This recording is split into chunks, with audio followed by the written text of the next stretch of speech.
Hey, everybody. Welcome to the Jim Masters Show Live Entertainment Lifestyle Talk Show Series. How's everybody doing today? So good to see all your smiley faces, and welcome to our Entertainment Lifestyle Talk Show Series. We've done well over 600 episodes. I know I say that so often.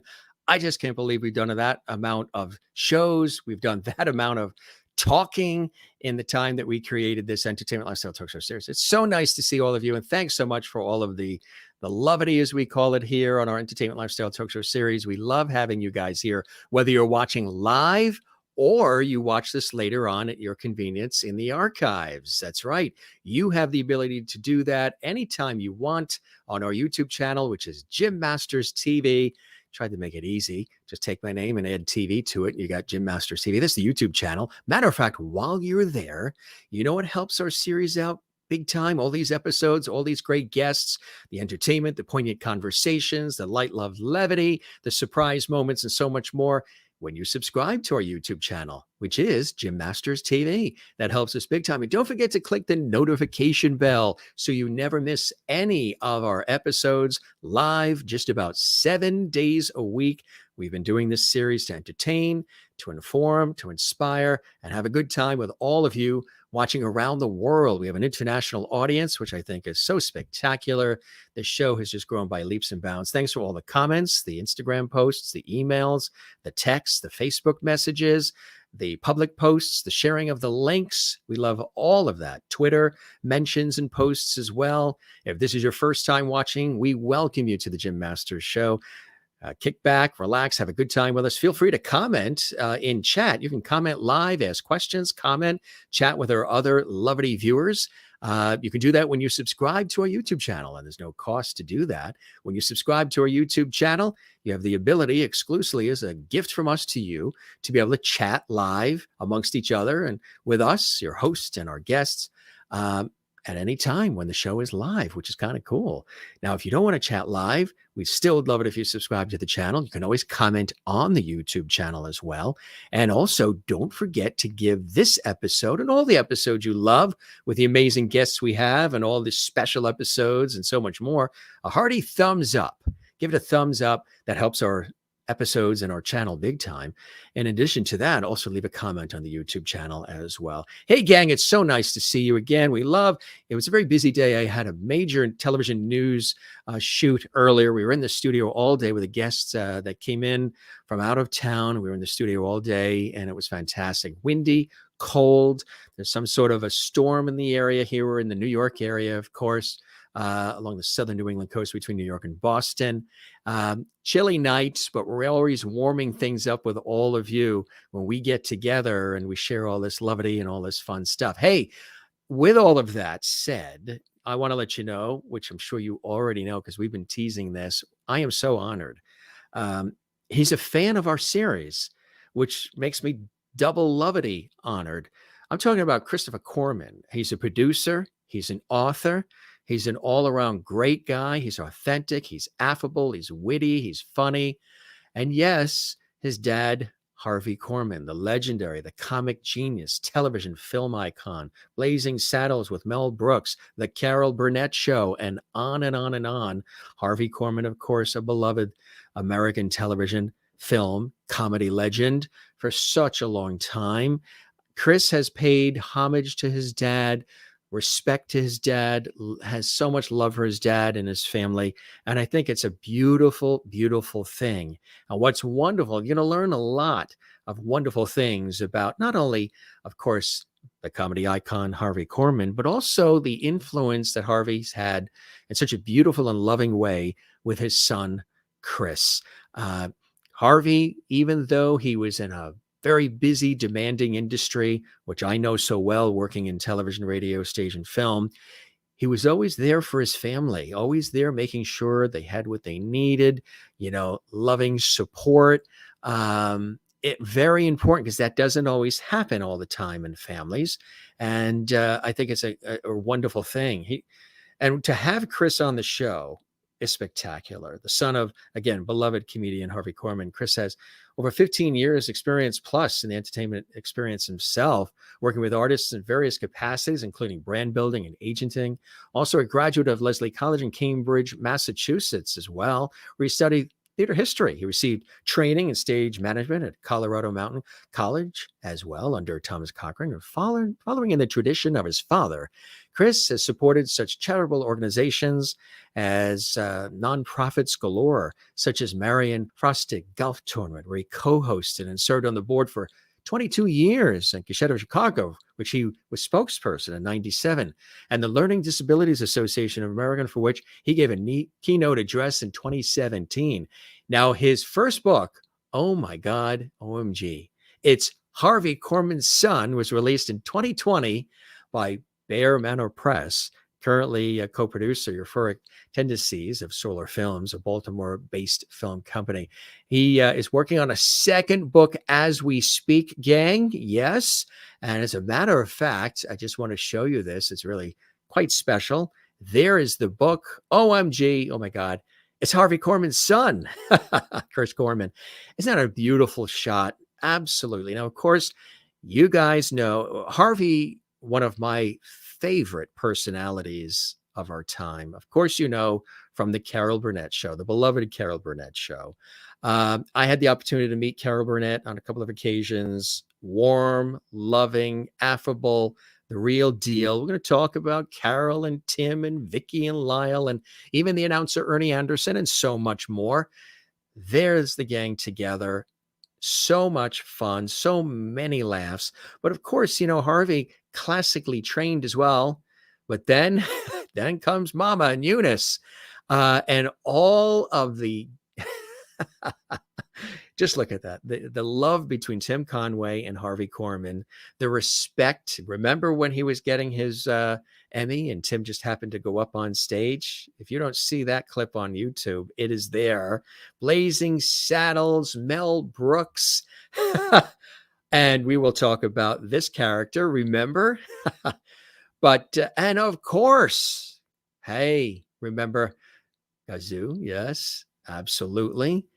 These are just some of the wonderful memories of Harvey. But of course, we're celebrating Harvey, but we're celebrating his son as well, Chris, and the loving relationship that Chris had with his dad. Because again, to us, Harvey, you know, is a legend, an icon, television, film, all the rest.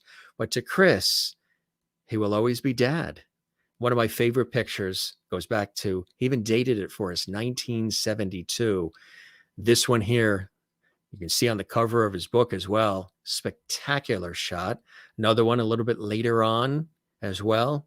And again, Harvey was a beloved icon, and Chris celebrates him in style in the book, but also in his conversations that he has and will have with us here on the Jim Masters Show Live. Thanks for all the comments. There's a bevy of comments already built up.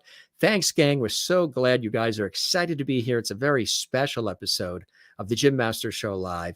Now, Christopher is not in Beverly Hills, not in Hollywood. He's not in Tahiti. He's not in London. He's not in New York City. He is in Vegas, baby. And here he is, Christopher Korman. How are you, my friend? Welcome to the Jim Masters Show. Thank you. Hell introduction. I noticed the picture of 72. I think that was the only time in the history of our relationship we both had hair. Yeah, there it is. Where was that taken? That shot? I don't know. You would know this. Your podcast history person. There was a LA personality back in the 70s named Ralph Story. Oh, yes. He was a tall man. And he always wore these big glasses, white hair. And there was a tennis tournament. I'm guessing, I think it's Arizona. And we were there for a couple of days. And it was a fundraiser. And so when Dad wasn't playing tennis, we would sit on the grass near the outside of the courts. And somebody from a Hollywood magazine took that picture of us. And it's one of the ones that I have where I don't look like a complete idiot. So that's about the only reason I have it posted. And I think it's an endearing picture. It really is. You really floored me with your introduction. I'm really speechless. Wow, so you can ask my wife. I'm really speechless. Rarely speech. But thank you. The pleasure is all mine, and I really appreciate the desire to come on the show. And I have to say publicly, I really appreciate the very heartfelt and kind words you've been saying about me, about this show, about my other work. I think that is very, very kind, because you don't always hear that in these crazy busy industries. And for you to take the time to post all of that and share it publicly bowls me over too, Chris. I really appreciate it so much. Well, I think we don't take time to reach out to that we don't see or hear about, and we take it for granted. The longevity somebody is trying to cultivate, and they don't really understand the totality of what it takes to sustain a career. And people don't hear from their audience. And my dad didn't hear a lot from his audience. And so my Harvey Korman page is an extension of that, is the idea that your show 30, 40 years down the road, that'll be your legacy. But to hear it in people, how you affected people in your own time, matters greatly for you, because immediate feedback, you know what's playing, you know what's working, because a lot of artists don't hear from their fans. They assume, well, the ratings are good, so people must like my show. Right. That's not always the case. They like the show. They don't necessarily like you. Right. But in your case, there's an accessibility and a warmth to you that's not manufactured. And I could tell that from listening to your show, whichever it was. Just, I felt like I was watching just two people who had known each other for years. I thought, that's the kind of show I want to be on, because I've been on shows where the guest tried to impress me with what they knew about me or my dad, and like, instead of just letting it just flow, just let it happen organically. You watched the episode we had with beloved Kathy Garver, and I know that was a favorite of some of the episodes we've done, and I appreciate that. Well, you're welcome. Well, I chose, but that one stood up because I knew Kathy a little. I wanted to listen for your format. I thought, well, who better to listen to than two people that I know? And I had listened to your shows before, and I thought, okay, well, I'll go back on the site and see who's interviewed recently. I said, oh my God, you interviewed Kathy Garver. I had to listen to this. Yeah. So yeah, it's I appreciate you putting up the collage that you put up. You did a better job than I would have. Oh, that's all. I'm not creative that way. My wife is very creative that way, but she's I'm creative. Now you're in Las Vegas, right? You've been there, you said, about 5 years now. Yes. My dad's sister used to live out here, Faye. She passed away about 5 years ago. I know. And and she has a cousin, she has a daughter out here. And somebody asked me, why did I Vegas? I said, well, we weren't really happy in San Diego. And my sister, my cousin wanted to have help with her mother who wasn't doing well. So I said, let's come out to Vegas. And my background is actually in elder care. I have an associate's degree to work with the elderly. It just seemed like a logical transition for me. Yeah, absolutely. To work in that field is, but it's funny that someone said, why did you name the book? Oh my God, it's Harvey Korman's son. And I thought, well, I couldn't think of any other titles, but I was going to call it, You'd Be in Therapy Too If Your Father Was Gazoo. And I don't think, yeah, well, you might be right. The publisher didn't. Yeah, but boy, was he fantastic as Gazoo, I don't think the title. Yeah, which is funny, Jim. Here's what's ironic about that. He only did 13 episodes. Yeah. Oh, but they stood out, huh? It's amazing for him to be walking down the street and have someone yell out, "Hey, Gazoo!" Yeah. And my dad just couldn't. The cross-pollination of his career, that either it's Burnett Show, Blazing Saddles, or Mel Brooks, or the Great Gazoo. So he covers a full spectrum of pop culture. Yes. And so absolutely. I mean, in a car and somebody would roll down their window and yell, "Hey, it's Headley." And he'd say, no, it's Teddy. So yeah, the book. Yeah, so the book was more with the idea of, yes, I can talk about my father, the artist, but Yes. what is more relatable, what's more Yes. accessible is who he was as a father, as a special ed advocate to me. Right. He always said to me, Chris, the only time in life that you ever fail is when you don't try. Yes. And that's right. He said, I can appreciate that you have struggles, but I can't let you use that as a crutch not to try, not to evolve and grow. Isn't that beautiful? We all have.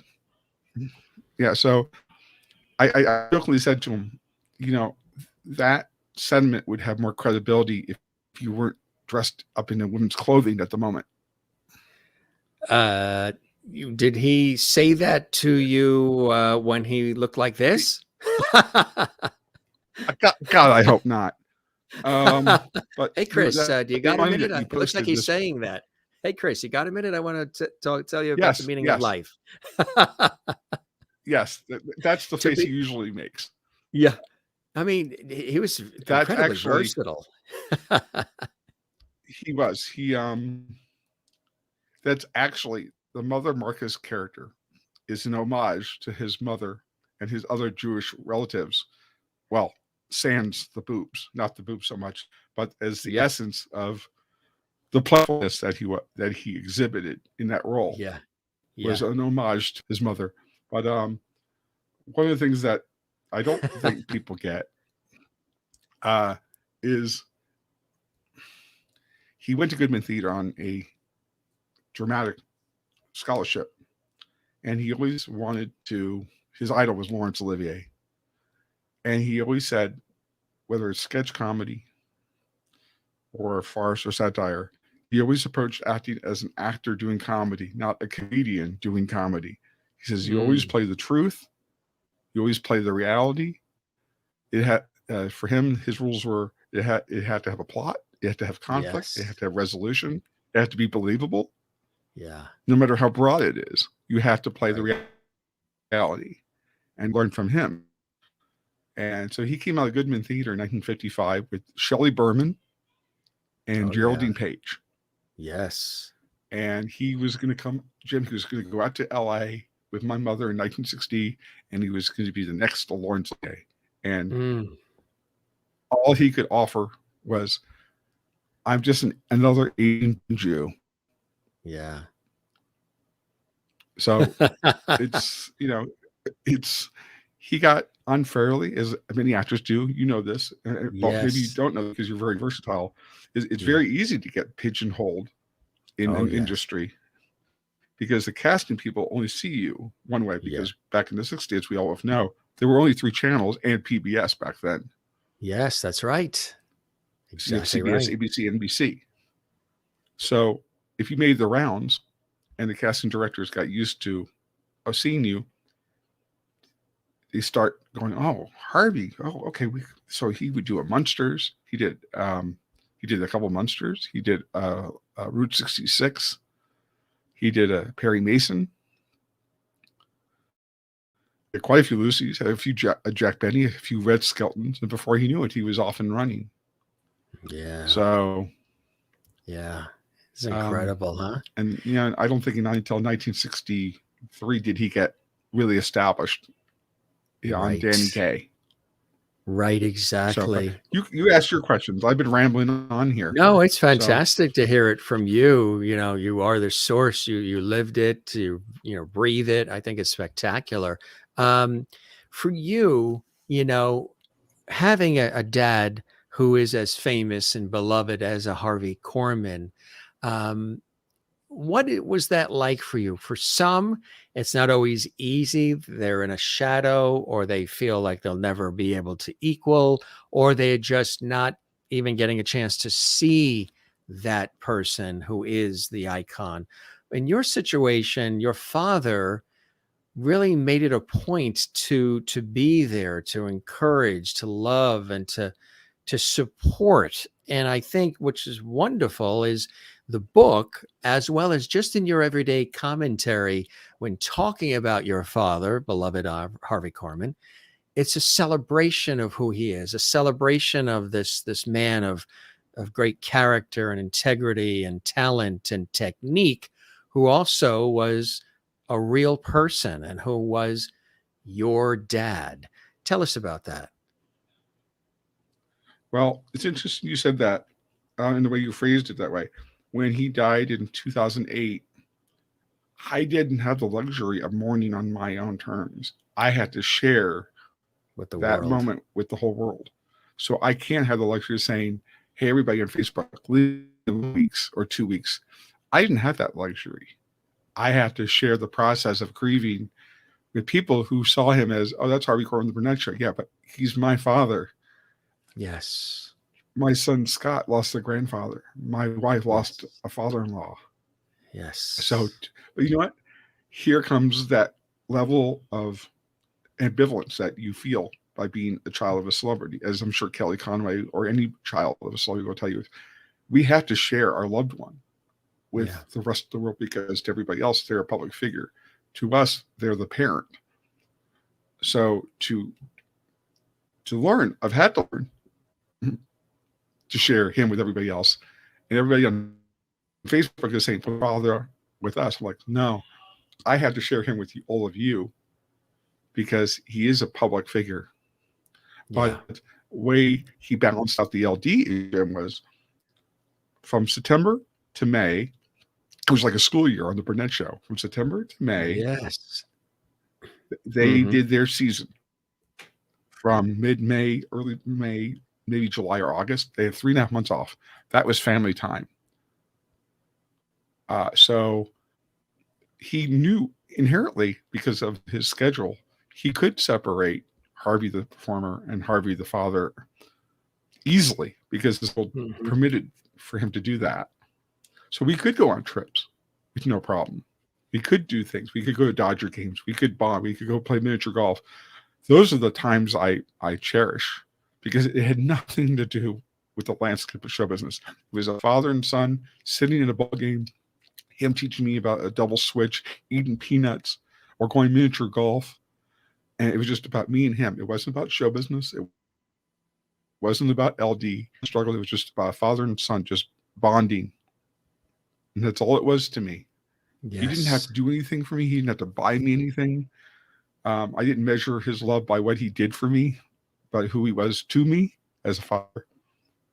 And I cherish that more than anything. I mean, you can have the Emmy Awards and you can have the fame, the fortune, but those don't sustain you.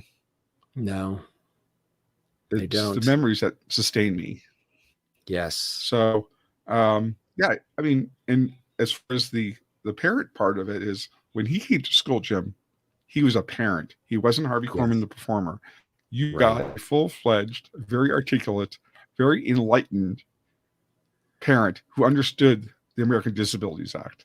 You couldn't tell, a teacher couldn't tell my father, said, well, we don't have money for this. I'm like, no, you actually, you do. Right. So he was a big advocate. So in 2017, when I went back to Baltimore, which is where my wife and my son are from. Yeah. And I spoke the book for the LDA. And the president of the LDA came up to me and said, you had no idea. I said, what? I said, your father put us on the map. I said, how's that? I said, in the 70s, we were known as the Association of Special Ed Teachers. When we became the LDA, your father was our national spokesperson. Too, he went on the Tonight Show and told Johnny Carson, I'm going to Chicago to speak at the National Affiliation of Special Ed Teachers. Yes. And I'm in the green room thinking, he is? And the reason I bring that up is because he didn't tell about what he did. He just did it. He didn't brag. He didn't for any ink. He said, and I said to him, you're going to Chicago for what?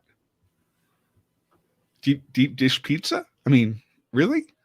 Said, no, I'm going to speak. Yes. Said, oh, for what? I said, and he told me, and like, why? I said, because I'm your father. I'm an advocate for what I believe in, that you need in order for you to be successful, are the tools for you to be successful. And that is you have to watch me be your own best advocate. So one day you could be your own best advocate. Because if you don't care about yourself, how do you expect others to? I thought about it like, wow. That's some pressure to uphold and live up to, you know.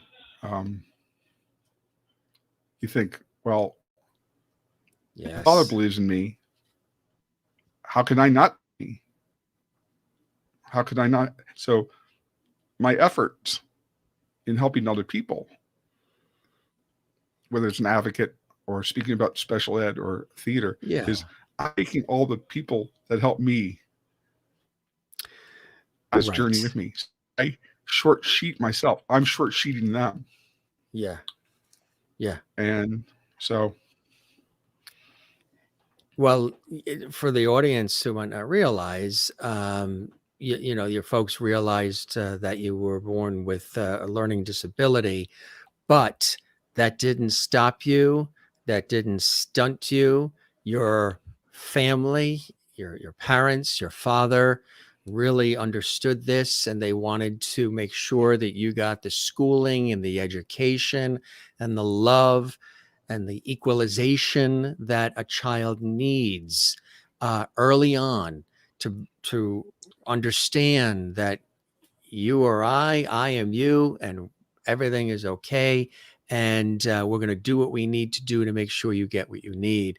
And that's such a beautiful thing. Again, in such an industry where your dad pulled in a million different directions and opportunities coming his way to grow his career and his personal, you know, expansion of who he is, making sure that his beloved son is cared for, is loved, is lifted, and receives what he needs in life.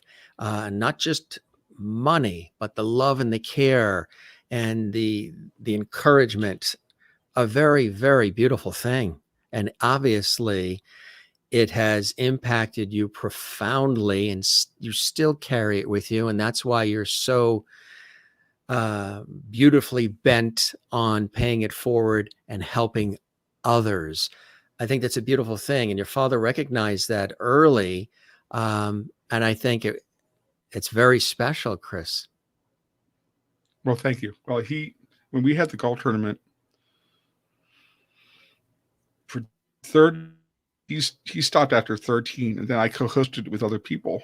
And he said, "You don't need me anymore." I said, "Oh, you're abandoning me after 13 years? Oh, that's just like you." I said, "What do you mean?" He's like, "They're not coming for me." And he said, "Yes, they are. I get phones and all these celebrities saying just coming next year." He's the poster child for Frostig. He's poster child for what is possible if you believe in yourself. I said, "Yeah, but I'm not the draw here. I have a co-host that has a bigger name. Like we had Frankie Avalon, we had the Smothers Brothers. I'm the poster child in the sense that I represent Frostig, but we need a bigger name if we're going to compete with the other tournaments in Palm Springs." Yes. And he says, "Really, honestly, people come back for you." I had a hard time grasping that concept because I don't see myself as a celebrity. I see myself as a representation of Frostig. And yes, I am an extension of my father, but to a point where I also have to be Chris Korman. And I have to find that balance between being his son and being Patricia Korman's husband and Scott Korman's father. All those hats every day. But it's easy to lose myself in those roles. But what at my heart, what is Chris Korman? He wants to be an activities assistant that works with the elderly. That's what I love to do. I would like to do again. So, yeah, he gave me the tools to find my own way and be my own person. He never pushed me into show business. The level of rejection would have been too difficult for me to deal with because everybody would have been like, "Oh, you're not as good as your father." Of course I'm not as good as my father. Who is? I mean, his training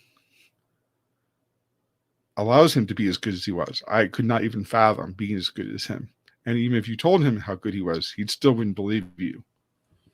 I mean, I jokingly said to him when he went to the Hall of Fame in 2002 with Carol Burnett, with Tim Conn, Dean Stapleton, and I said, Dad, I always knew you would get into an institution. I just thought it was going to be Bellevue.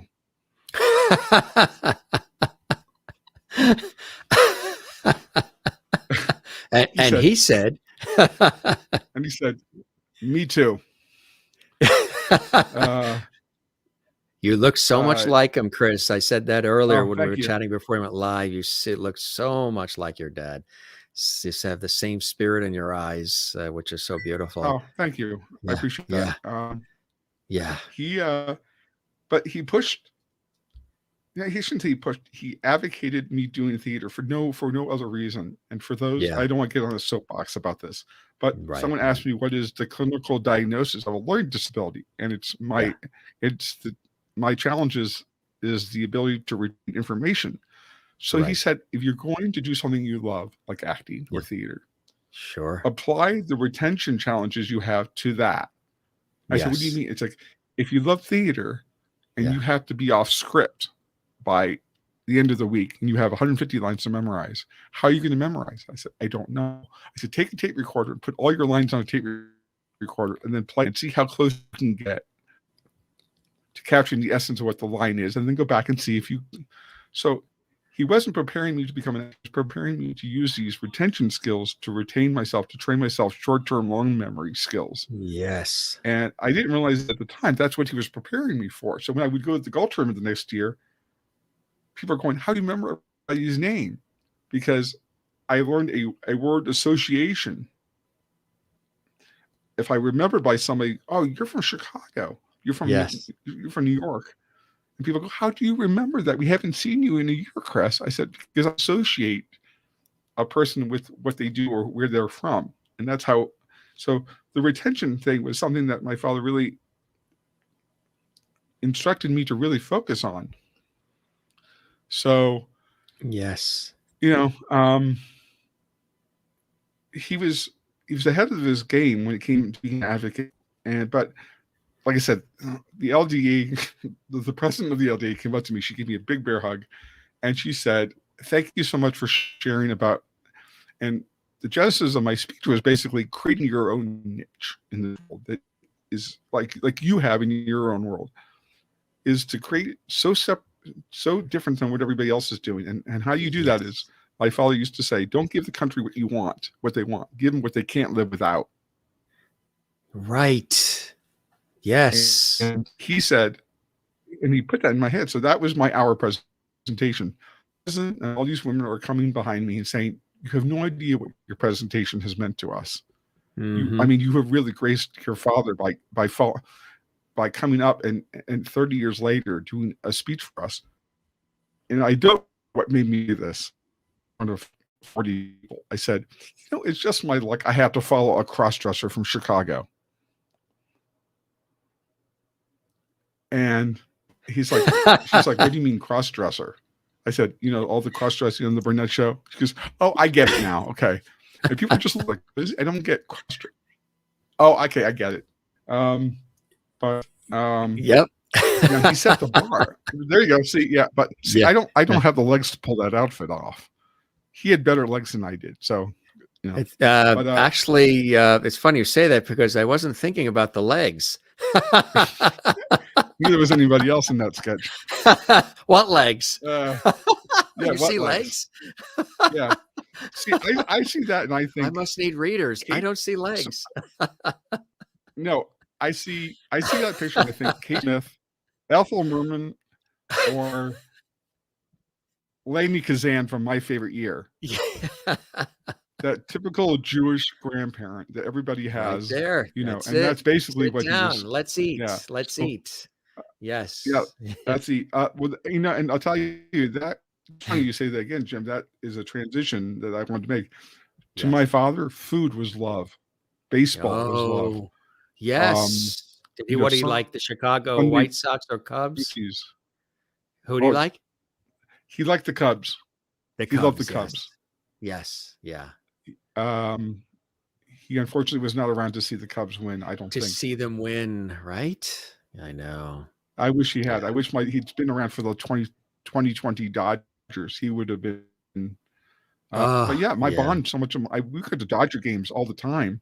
Yes. We go down to the left to meet I got to meet Garvey and say, I have a picture of Lasorda on my wall. Oh, wow. Tommy But I tell Lasorda, you, yeah. Jim, I have to tell you, honestly, and this sounds, I hope it doesn't sound. On this show, not at all. I would not have ventured into the world.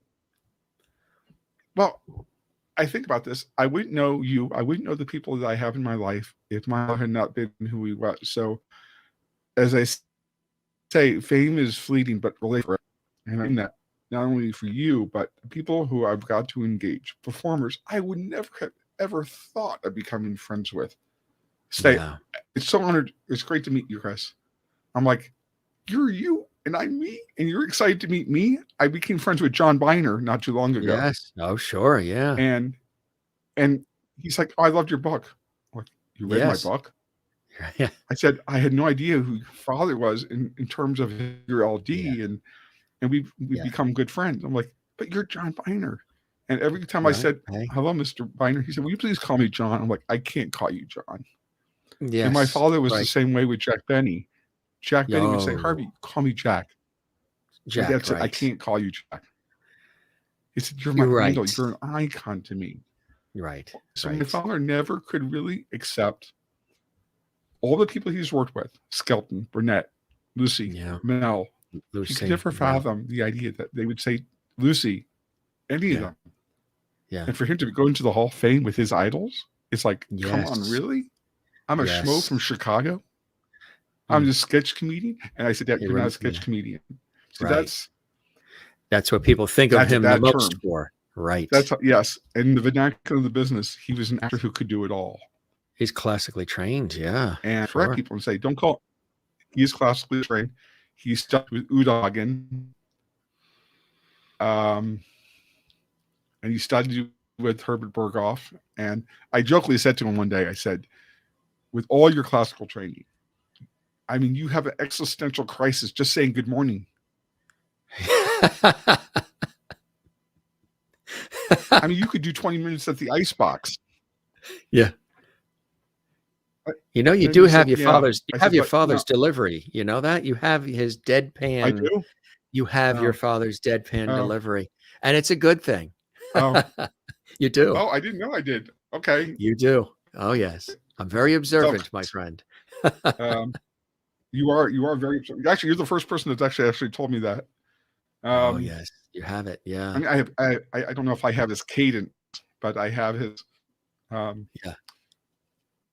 I have instances about him a little bit, I think, but oh sure, absolutely. Yeah. When did you realize he was who he was? What did you realize as a kid? Oh, that's a great question. Because when you started to see him on television and films and articles about him, and he's still your dad, he's still tossing the ball around, he's still at the dinner table, he's still there, your birthday, what have you. But then there's all this other Harvey Korman.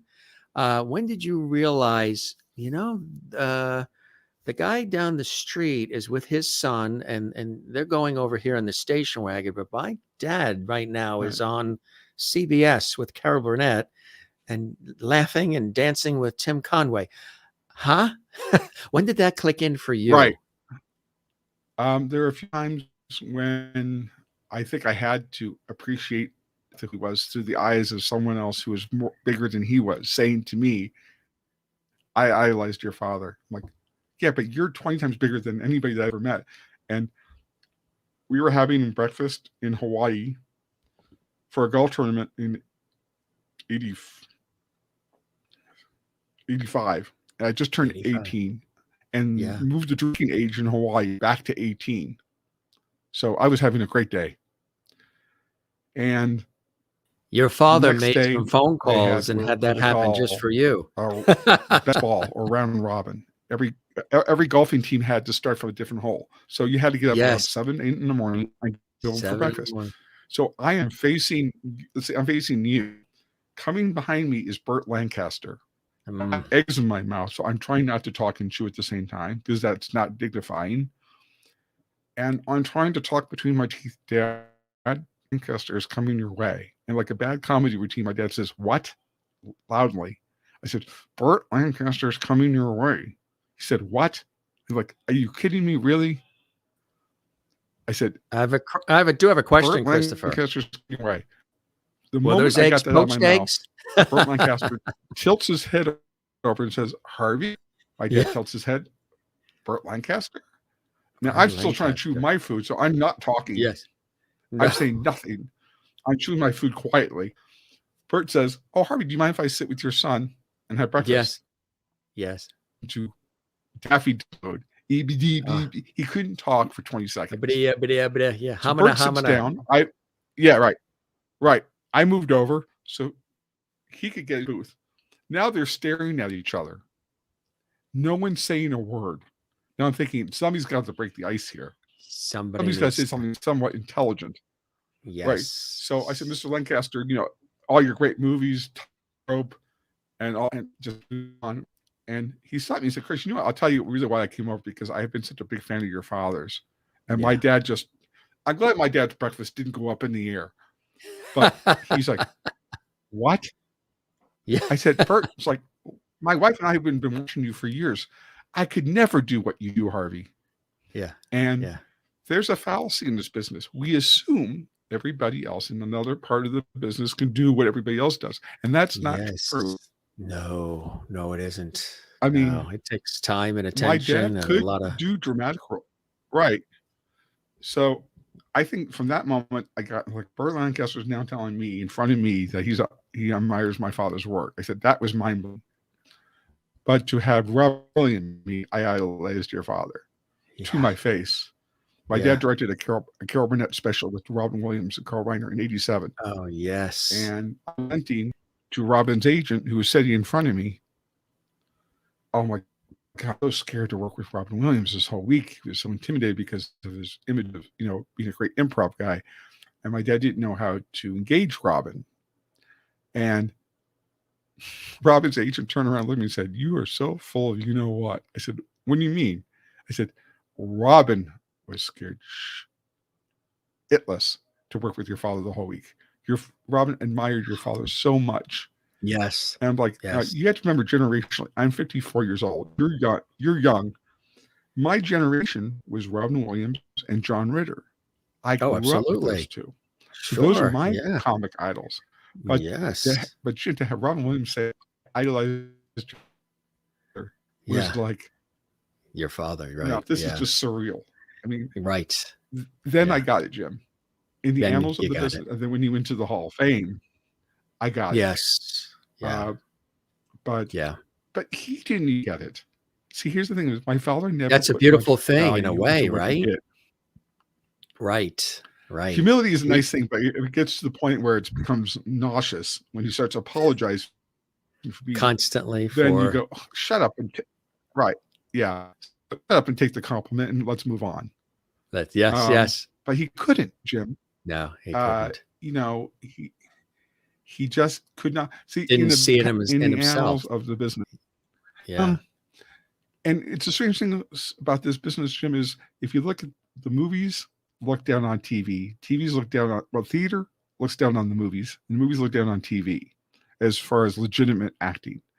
So he said, or he always viewed the idea of, I'm a sketch comedian or I'm a character actor. And that doesn't measure up to the Paul Newmans and all the great actors. But if you think about it, could Jimmy Stewart and all these people do what my father did? Right. No. Could the people that he idolized do what he did? They often say comedy is harder than drama. To pull off comedy is not easy. It is. Right. It's not easy. Well, what was that famous actor? Edmund Gwenn said, dying is easy, comedy is hard. Right. Now there was you mentioned about in comedy. Yeah. Comedy, yeah. Or it's with comedy, there's a metronome in your head. You have to think about the timing. Yes. Because if you're doing sketch comedy, you're doing two shows. You're doing Burnett shows 2 shows a night. That's an air. Works and what doesn't work, and then they edit 2 shows together. If you're doing one camera, you're only hearing a laugh track that's in post production, but you're having to assume how long is the laugh going to last in the mind of the person who's listening to that joke. It's set up, joke, set up, joke. If you're doing one camera, you're having to assume the laugh might last 20 seconds, 40 seconds. How do you know? How do you know? I always thought it was interesting. My father, how do you know? I said to my father, how did you know? It's like almost like you have a metronome in your head that all your laughs last 6.5 seconds. He said, you timed every laugh I ever had. I said, almost every laugh you've ever had has lasted 6.5 seconds. I said, how would you know that? I said, because anything else better to do with your freaking day? Go do your homework. Do apply yourself to something that really matters. Go look at the box score of a Dodger game. Yeah. I said, no, your laughs last 6.5 seconds long. That's amazing. And he said, why do you know that? I said, because this is going to sound strange, Dad. Even if you were not my father, you still would have been my favorite performer. Yeah. And he started bawling. And then I started bawling. That's a beautiful because moment. He never really, he would call me at 12 o'clock midnight while I'm in the bathroom taking a shower. And he'd say, do you remember that movie 1968 that I did? I'm like, do you really need to know this at 12 midnight? During that movie, I'm like, I'm trying to eat dinner or take a shower. I got work the next day, and you're calling me up about a movie in 1968 when I was 1 years old. I said, so what is the movie? Oh, it's the one with it's the one with Mary Tyler Moore. Just Don't Stand There with Robert Wagner and Glynis Johns, right? It's like, yes, that's the one. So why are you asking me about it now? I said, well, I have to do this interview, and someone was asking me if I ever worked with Mary Tyler Moore and all these actors. I'm like, yes. There's something called a magazine. There's called the internet. Try looking it up. So that is funny. Yeah. But you wanted to learn more about your father. He was your dad, and it fascinated you, and you wanted to know that information, right? It has served me well, because when people ask me, how do you articulate the essence of the craft of comedy? I said, I learned probably from one of the best comedic talents that ever lived. And that's the most modest as I can get, but he was. Yes. And to say that about your own father is kind of like mind-blowing, because I don't think of him in those terms as always. I think he's just my father. He's your dad, right? If you're going to study comedy, Jim, Carl, my father, John Ritter, Ken Berry, Chaplin, Gleason, Lucy, Earl. Comedy is precision to comedy. People don't understand that.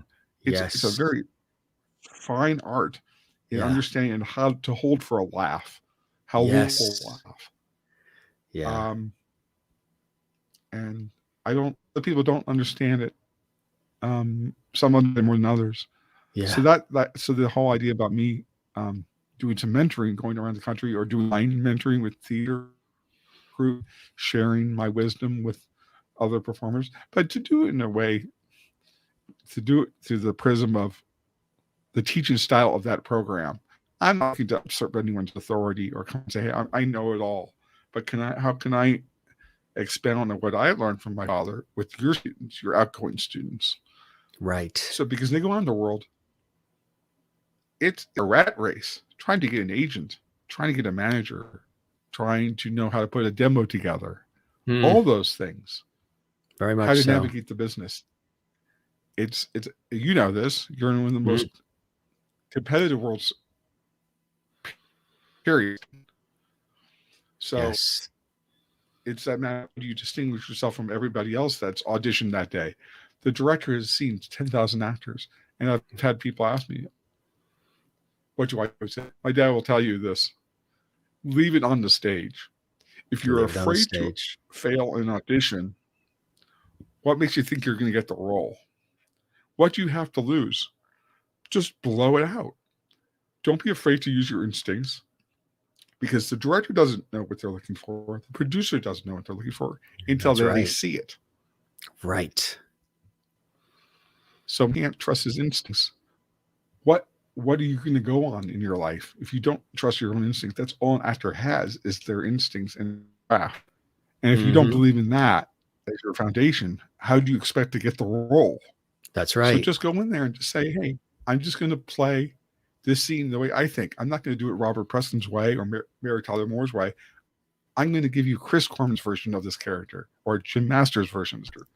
And the director is going to go, well, I didn't hear that earlier in the day. That's a fresh take. And That's my dad's that would have been my dad's point is, don't be afraid to fail, because if you're afraid to fail, you're never going to succeed. That's right. Some of the most successful people on the planet have failed miserably multiple times, and they haven't given up. It creates resilience and stamina to your teachable moments, so you can learn from them and go on and keep moving forward in life. Right. Yeah. But those are skills that you can take in anything in your life. I mean, yes, we're only, I think this is true. I think we're only successful as the people who believe in us. Yes. Because success in any form, Jim, as you know this, is an inclusive endeavor. It takes everybody within the team to make the product work. You can't have any ego. You have to leave your ego at the door. It's what's the finished product going to look like at the end, and that's all. That's the only thing you can really serve. Absolutely the right. end product. How that's what those are things I learned from my father. From your father, because you absolutely. Yeah, I mean, and again, as somebody in the world of broadcasting, I thought about this, or was speaking about my disabilities. My father used to say, "You are your own business card. You are your own billboard. You are your own marketing team yourself. Who else is going to do it for you?" That's right. And that's right. You are. You are the CEO of your own life. About 40 years. Right. It only took me 35 years to learn that, but hey, no one said I was a fast. No one said I was a fast learner. But you're one of the, obviously, with all the incredible things that your father has done, and one of his best and most precious and most important roles is being, obviously husband, but father, obviously, of everything that he's done, and this prolific, spectacular career. The role of dad, is tough to top. But with some of the incredible work, I know Lucille Ball was sort of kind of instrumental in a way in his involvement with the Carol Burnett show, Carol and Lucy being so close. Tell us about that, how that led to him being with Carol and the rest of the incredible gang. Okay, well, first of all, you've done your homework, because no one's ever asked me that. I appreciate seriously. Really, no one's ever asked me that, because people don't know the association of Carol. When my dad came out in 60, he did 3 Lucys. He did a camp counselor, he played a bank guy, and he played the head of a children's academy, and they had to do a scene at Marine World. And so when he came out in 60, he'd started making his rounds. 63, he'd done Danny Kaye with Lucy. Lucy had done a Danny Kaye, so he got to know Lucy a little bit. 67, the Burnett show was going on the air. Danny Kaye was going off the air. Yes. From what the story goes, my father said that Lucy was very instrumental in the sense that Lucy went to Carol and said, "Look, if you don't cast Harvey on the Burnett show, I'll use him in my rep, because he's too good to ignore." I mean, he's just because, again, with Lucy, if you brought your A game, she brought her A game. Yes. He was classically trained. I don't get on a soapbox, but he'd say, with comedy in all forms, satire, farce, you had to play the truth. It had to have conflict. It had to have a plot. It had to have a resolution, but it always had to be believable. No matter how broad it was, no matter how secure it was, you had to play the truth. And that's the way Lucy played it. She found a kinship in my father. Here was somebody who raised his level to mine. Mm-hmm. I think she really appreciated that fact. So when she told Lucy, "Look, if you use Harvey, I'll use Harvey," that blew my father's mind. And now here's what's really funny about that. In the late 60s, there was a special about Stan Laurel that Dick Van Dyke hosted. Yes. And the scene in the special where Buster Keaton and Lucy are in a park, and my dad plays the cop, and it's all pantomime. And before my dad died, I showed him this on the internet. And he said, I don't remember doing it. Dad, you don't remember from an hour. I said, well, if it was a bad lunch, of course I'm not going to remember it. But I don't remember seeing this. I said, what is this from? I said, it's from a special from a Stan Laurel special that Dick Van Dyke hosted. I said, what is this, 66, 67? Yes, because he admired him. Yes, and Dick Van Dyke loved Stan Laurel. Oh, God, did he? Yes. God, did he? And he was so good at it. He took a lot from him with some of his, he did. Yes. Yeah, he took a lot from him. He pays homage to him. I love Dick Van Dyke. And in the vernacular, me too. He's really one of the great. Yes. And I say this in a endearing term, clown. When I use that clown, I use it as a term of endearment, not as a like Jerry Lewis, like Skelton, Chaplin, Harold Lloyd, John Ritter. And so for him to have that kind of validation from Lucy was mind-blowing. But like I said, if you were loyal to Lucy, she was loyal to you. I mean, Ken Berry, how she helped Ken Berry, Mike Connors. Mannix doesn't get on the air without Lucy, because you have to remember, Desilu owned Paramount before Paramount became Paramount. She owned Mission Impossible, Star Trek. Desilu. Yeah, all these series came through Desilu. Yeah. Right. And people don't remember that she was the first female head of a studio. Board. Right. There is no Oprah. Not Thomas. That time. There's no Sherry Lansing. There is no Debbie Fields Cookies she's the first. Yeah. And I met Lucy. I actually have a baby spoon from her. It's just To Chris Love Lucy. And we were in Bullock's one time, and we were walking through, and we hear my dad talking, and my sister behind my dad. And we looked around, and she's in this white mink coat, holding a poodle with pussycat sunglasses on. Hi, Harvey. Hi, Papa. Maureen, I just dumbfounded. Like, Chris, come over here. So we walked over. I'm like, oh my God, it's Lucy. Hi, how are you? So I said, and I think she said, did you ever get my baby spoon? I'm sure I did. I mean, I was born in 67, Lucy. So I said, it should read To Chris Love Lucy. It's one of those moments that are just surreal, just because they're people to you. And then you meet them, and they're so human. And so, I mean, you've heard stories about Lucy. She wasn't the nicest person at times, but you don't consider the source. She's the first female CEO. There is no Oprah without her. Sure, women who came behind her, Carol, Meryl Thomas. There's So when she often talked about Lucy and said, when you worked with the best, it elevated your game. And they were looking for a Harvey Korman type, right? Is that what it was? She said that. She was thinking a Harvey Korman type. Carol's thinking was, right, what is that? And she said, look, now you have to remember, Carol came off of Gary Moore. So she was a second banana. So I thought about this. This is incredibly that jarring to think about. But so she was a second banana on Gary Moore. My dad was a second banana on Danny Kaye. So now you had two second bananas working together, serving and giving to each other freely, honestly, effortlessly. But her whole thing was like, if I'm going to be Sid Caesar, I need my own Carl Reiner. Yes. To my father, to Carol, my father was her Carl Reiner. Yes. And I often have asked Carl Reiner about this. Carl said, I'm not as good as your father. I said, Carl, I find that hard to believe. I said, no, your father was an actor.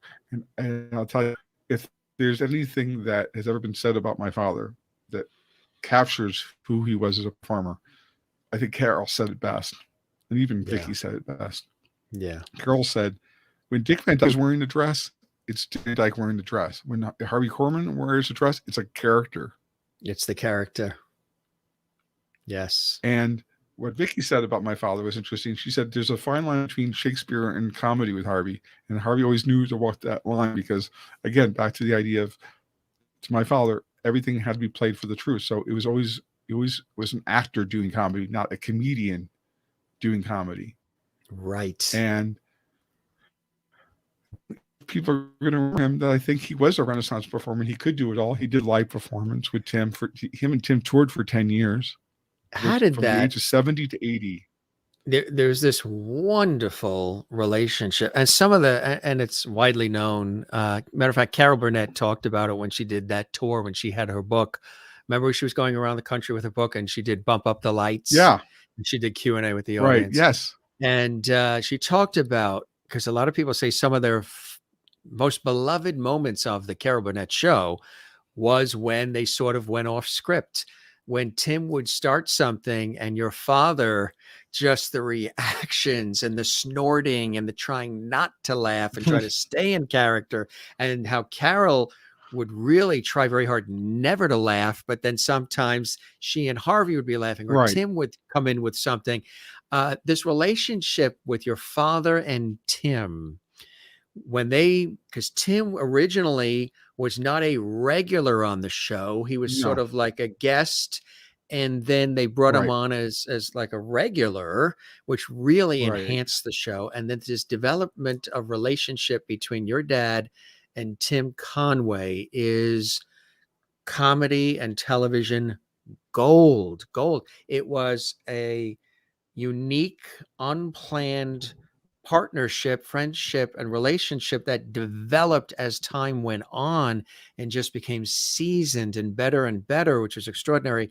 What was that relationship like between your dad and Tim Conway, and how did all of that really come about and grow in such a phenomenal, incredible way? And we're so glad that it did. Well, I can only gauge what I experienced. There was a love and take from them.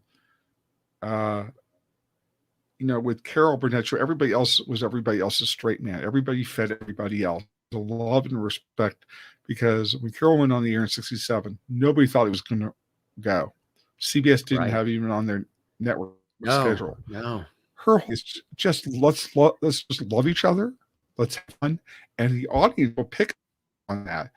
We're not doing masterpiece theater. We're doing sketch comedy. If you see a boom, you see a boom. Okay, yes. Let's just keep on doing it. But I often said, okay, Carol would say, well, we're not doing masterpiece theater, but the Carol Burnett show was the masterpiece theater of variety shows. Yes. So I think it was one of the best. And because my dad and Tim worked together, because I think my dad had worked, because he had worked with Skelton, he had worked with Benny, he learned the art form of being a straight man, is that you set up the other actor. But what Carl Reiner and my dad did something that I didn't know, I didn't think you could do. They listened funny. They would paraphrase what the absurdity of what the comedian was saying and filtering it through a logic filter. Yes. Thus making the comedian sound funny. I said, you have to learn. And I think that, and the fact that he would let Tim go, and then my dad could pull Tim back in, especially in their hour and a half touring show. They knew the strengths of the other person, and they didn't step on the other person's strengths. And they elevated each other naturally because it came from a natural love of each other. Yes. And they could tease each other. Yes. Tim could say, "Oh, Harvey can do the New York City crossword puzzle, but he can't tie his shoe." Right. And my dad say, "Tim is dumber than a fern." A fern. And they could be that way with each other. But they went into the Hall of Fame in 2002. And you could tell they went together. And yes, I'll be the first one to say, they're not the first ones to do comedy. But I like to think that Tim Emler turned sketch comedy into an art form that outside of your shows is gone. Yes. No one's writing 7 to 8 minute sketches anymore, Jim. Nobody in college is being taught that. No. So when they went to the Hall of Fame and I was there for the induction, I could see the tears in my dad's eyes when he thanked Carol. Yeah. And he thought, God, what does this schmo from Chicago have any business going to the Hall of Fame with his idols. And for him to go into the Hall of Fame with Tim and Bob Mackie was just, it was so surreal. And then to have people come up to me at that night that I had never met before, Alec Baldwin, certain other people were in the room. Yes. And Brooke was there, and he was one of my idols. And it's one of those, it's a love fest, because you're trying to heap praise on somebody else, and no. What I'm saying is, I'm paying a compliment. They're like, well, they're paying my dad a compliment. So back and forth all night. I'm like, this is getting really nauseous. I mean, Mary Poppins would have gotten nauseous after 20 minutes. Because it was just a love fest in that room. And they just loved each other. Mary Poppins. I had to honestly say, and I'm not disparaging Tim, but I think some of my dad's best work was also Brooks. Oh, and that's not to take away anything from Tim. And I wouldn't, Jim. I wouldn't. No, but yeah. My dad only did 4 movies with Mel. Yes. But the first one, Blazing Saddles, that scene right there, that's the first day they worked together. And Mel, you can already see that Mel's having fun. Yeah. And the first day was the paddle scene. And Mel is, I'm standing at the wall near the pool, and I'm talking to Mel and Bernie Coppell, Siegfried from Get Smart, others. Oh yeah. And I said, how did my dad come on the radar for you? And he said, Anne Bancroft said to me, we should get the guy from the Burnett Show, Harvey Korman. He'd be great as Hedley Lamar. Oh yeah. And I said, Anne Bancroft suggested. He said, well, yeah. I said, but listen to an Academy Award winning actress. What do they know? I said, okay, sure, all right, Mel. Let's ignore your wife. But he said, I already had your dad in my mind. I'm like, oh. Person your father is. Your father, of all the people that I've ever worked with, he didn't complain about his credit. He didn't complain about his trailer. He didn't complain about his wardrobe. The only thing he complained about was the quality of the food on the crafts table. Well, that is very important. I said, what? I said, Dad, I said, no, what do you mean? It's like your father judged the quality on the movie based on the quality of the raw bread and the cream cheese on the crafts table. And in this expression here, it looks like he's looking at the crafts table and saying, I'm not so sure about it. Yes, he's like, he's thinking, where's the kosher pickles? Come on, no. Where's the kosher pickles? Here. Let's go here. Yeah. So I didn't put this mustache on for nothing. Right. So they do the first take. Mel says, I hear in the back of the studio, where is the blankety blank rye bread and the cream cheese? Where's the pickles? Yeah. Mel's like, hard to complain about. You're not complaining about your role, your material. It's about the size of your trailer, about the quality of the crafts table. Your father was the most neurotic Jew I think I've ever been around. I said, this coming from that's saying Mel a lot, Brooks. Mel, because you've been coming from Mel. I mean, the king of neurotic Jews. I mean, okay, all right, well, all right. But he said there's no finer character actor that I think I probably ever worked with in my lifetime than your father. And when Carol said the same thing about my father at the Hall induction,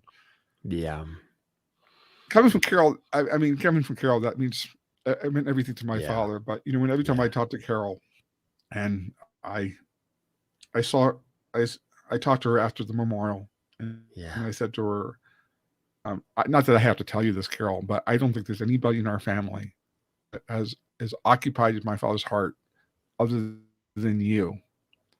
And she said, I really appreciate that. I said, well, it's true, Carol. Your place in my dad's heart is embedded.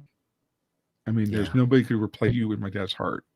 And that's the way it should be, because they played on the Burnett Show unless they were genuine love and respect. And that was all of them, Lyle or Tim or my father or Carol. But that came from Carol. Yeah, she set the tone and trust. She set the tone, and she had no problem taking second fiddle in a sketch. Yeah. Yes. But you don't Right. see that very often. The star, I tell you, Danny Kaye and Red Skelton didn't like anyone stepping on their laugh. My dad supposedly got fired from Red Skelton for being too funny. Sometimes that has happened, right? Yes. Mm-hmm. Yeah. If you're secure with your fame, I think my dad said it. I think he said it. I think the difference between the difference between an artist and an actor is, if you're in a room at a party, an artist doesn't have to tell you that they're an artist. Their body of work speaks for itself. If an actor has to tell you that they're relevant, they're not relevant. Right, exactly. And then you mentioned, we talked about this in the beginning. Okay, yeah. Tell us about how this came about. Another beloved character. Well, this is a shocker for him. I didn't know that his name was bandied about. I don't know his agent had bandied. He'd thrown out with the voiceover world. He really never hit that world yet. He never really did. He did one Flintstone movie, the Man Called Flintstone. Yes, which was a Bond spoof. 6. So probably correct me if I'm wrong, but he did 3 voices on that. Now, my father would never classify himself as a Simpson-esque voiceover person, where those people do 6, 8 voices on one show. Yes. But so when Jim, he's like, "Why are you having me? I'm not known for voiceovers." And they gave him the sketch of the Gazoo, and he said, "Well, what do you want to sound like?" What's a kazoo? And he didn't have any idea. They didn't really give him. They didn't really give him much. Jim, they didn't give him really much idea. I said, "Well, I'll just play this very arrogant, very effete, arrogant Martian." Yeah. Hello, dum-dums. Like that. Yes, he was so perfect at it. He thought, and he was good at it, but he was astounded because that wasn't his forte. He'd never really done voiceovers except the one Flintstone movie. Yes. But so they knew who he was, liked his work, but he only did 13 episodes. 13, right? And then it became, what's weird, Jim, is I just found this out. He's the only actor in the industry to be associated with every Flintstone product ever. He did the cereal commercial. That's right. Yes, that's right. He did the bowling game. The bowling game, that's electronic game. He did the cereal commercials. He was the voice of Wilma's father in the Flintstones' second Viva Rock Vegas. Oh yes, he's the Dick the Bird. He's the Dick the Bird. Yes, yeah, he's Dick the Bird in this one. So he's the only actor associated with every Flintstone product ever. Unbelievable, huh? And supposedly, the reason why he got the Flintstone movie was because Spielberg was a big fan of my father's. Yes. And that's why he got, and that's why Bryant Levant, who is his neighbor up in Bearwood, saw him one day getting his mail. And he said, "Harvey would like to do a Flintstone movie." It's like, the Flintstone, you're turning this into a live action. I'm like, oh my God, are we desperate for work now? A Gazoo on the Flintstones, right? Mr. Harvey Korman. Okay. But right. he pulled it off. Yeah. Well, if your epithet is Mother Marcus, Helly Lamar, and Lou, you'd be in therapy too. So that because the cathartic. This is versatility. How do you go from this to this to this? It's like, well, I tell you that that's a talent. And did he enjoy the ride? I know you said that he really wasn't so sure of the adulation and all of that, but did it seem to you, you're there on the front lines with him, did it seem like he really thoroughly enjoyed the run, enjoyed what he was doing? I know he gave 150% into everything he did, but did it really enjoy it as much as we felt that he did? This is going to sound strange because I thought about this question because I knew you were going to ask me it. I think a lot of his success came from the fear. He was so good and so on because he didn't want to fail, because he felt like he was the breadwinner for so many people, that if he let any of us down, it would kill him. So a lot of his performances came from this fear of, if I'm not my best, am I ever going to work again? But every actor has that fear. Anyways, but a lot of my dad's performances came from this fear of, am I not good enough? I'm off the show. I think he loved the craft of performing. I think he loved the camaraderie of his other performers. I don't know but the terror of having to do 2 shows a night, could immobilize him to the point of, okay, why am I doing this? I think it was predestined for him to do what he did. I don't think he could have done anything else. Maybe he could have, I don't know. But he fought the idea of him being a performer. It was like, really, a performer? I mean, it's funny. He did, when he was in his late 20s, he took this vocational testing, and the vocational testing said he should be a mortician. And he said, a mortician. I said, it's kind of fun. They said mortician because you have died on stage a few times. He said, well, that's true.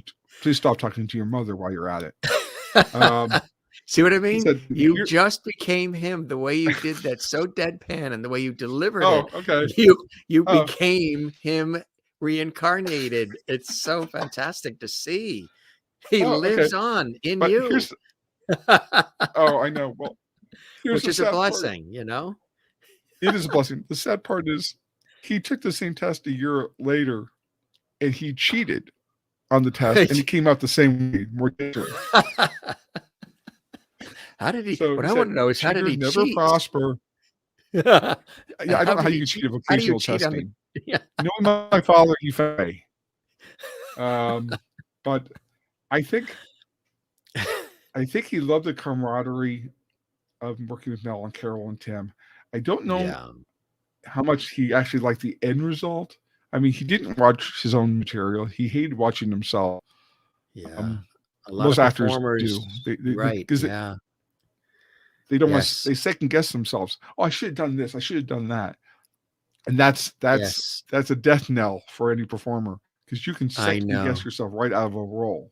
We've all done it from time to time. I know, striving for excellence and perfection and everything. Right. And you got to let that go. You got to let it go and be happy and move on, right? You can stay stuck. Right. Yeah. The thing is, we were in London for History of the World Part 1, and it was a blistering summer in June. My sister and I went over with my dad for, I think, 2 weeks, and they shot at Buckingham Palace. And they had a scene where my dad had to come out of the carriage, and he had to step on extras as bums underneath the carriage. And my dad stepped on one of the extras and fell backwards. And mind you, my father is 6'3". Yes. And he had a big carriage. He was a big man. And I thought, oh my God, this is going to go 2 ways. He's either going to get up and berate this extra. It's about 100 degrees outside in this heat, and he's in 65 pounds of wardrobe.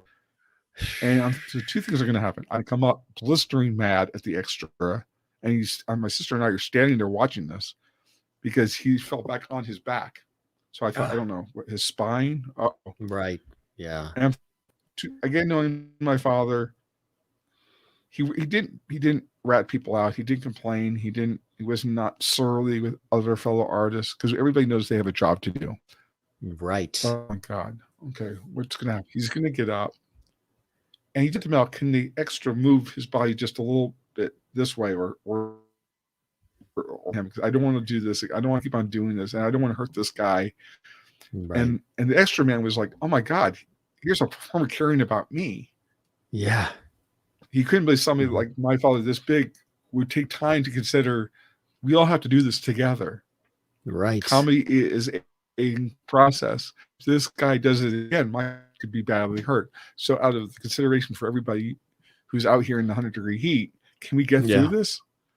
Right. And my dad's like, I'm a nervous, tired old Jew anyway. Can we get to the drinking part? Like, really? So I could see the extra going, oh my God, thank God Harvey laughed it off. Because it allowed my father to get this guy off the idea of this guy didn't know where he was going to go next. I walked off, and he said, "You're fired." My father said, "No," I said, "Look, we all have a job to do." I can appreciate he did what he thought was due. The choreographer said to do that. We just reset the scene a little bit differently, so I don't hurt this guy. Yeah, I don't get hurt. right. I had so much respect for my father after that. Yes. Because it's very easy in this business, because it is a business. It is a money business. We got to get this thing out. We're on a budget. Let's go. Right. Keep it rolling. And so right. Last up on doing Keshet of Fall on Broadway. He was about to have his third child, and he didn't want to do a year's tour playing the same character 8 shows a week. He said, "That's not my thing. I have a good singing voice." Okay. So he said to the producers, "Why not Peter Marshall, who's got a much better voice than I do? And I think he'd be great at this role." And so when I was up at Peter Marshall's house with his wife, Lori, I said, "I realized this, that my dad passed on Keshet of Fall, and he introduced you to the producers." And Peter's wife was in the kitchen cooking. She said, "Peter and I met because of Keshet of Fall." So my dad has his hand in Peter meeting his wife and marrying his wife. So I didn't know that story, but my dad really, honestly, Jim, one character was death to him. It was a death knell to him. He loved playing farce. He loved playing satire. He played 8 characters in one episode from that show. Yes. He could lose himself in those roles.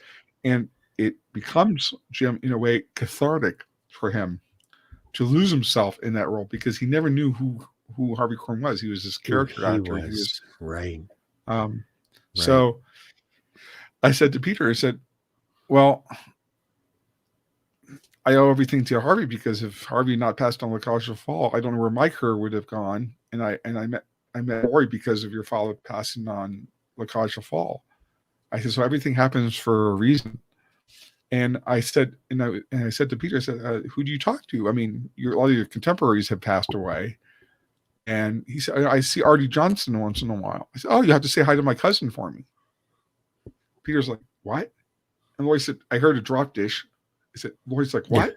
I said, "Artie Johnson is a distant cousin on my dad's side." Wow. And most people don't know that. They won an Emmy the same year in 1968.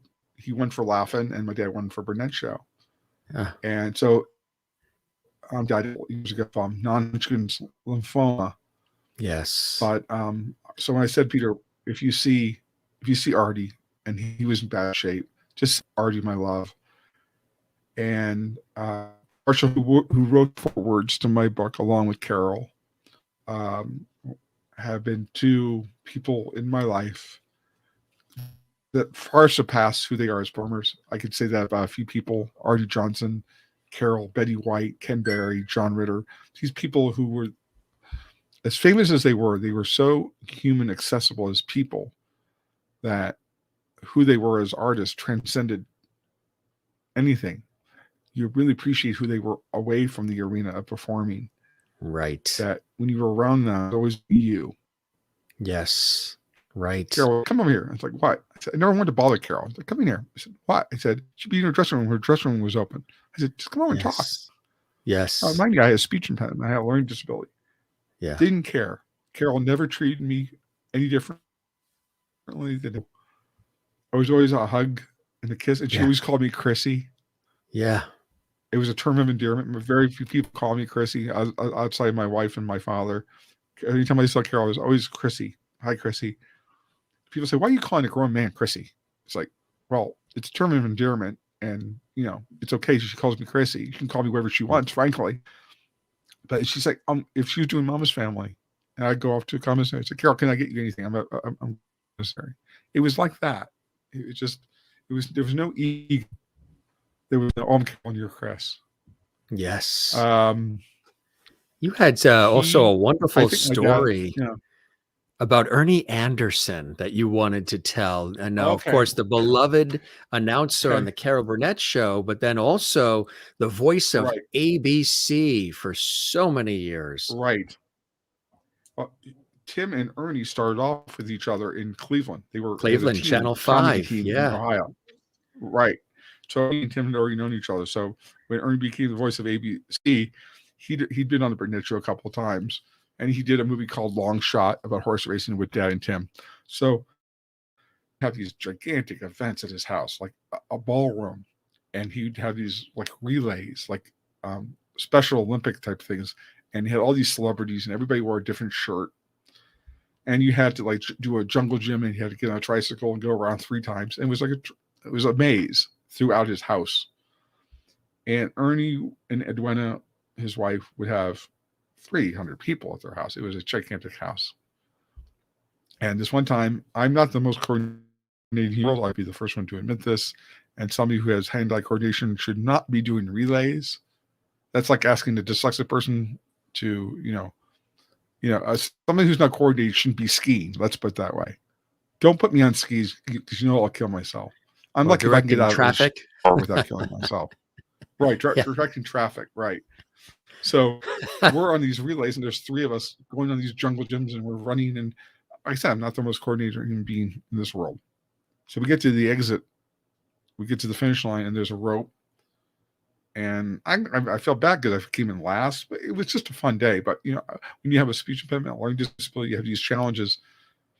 The first thing you don't want to exhibit to everybody in front of everybody is your shortcomings, and I just didn't want to let them down. And at the end of the finish line, there stands Carol Burnett with her hands out, ready to hug me, and said, "You did a great job. Way to go."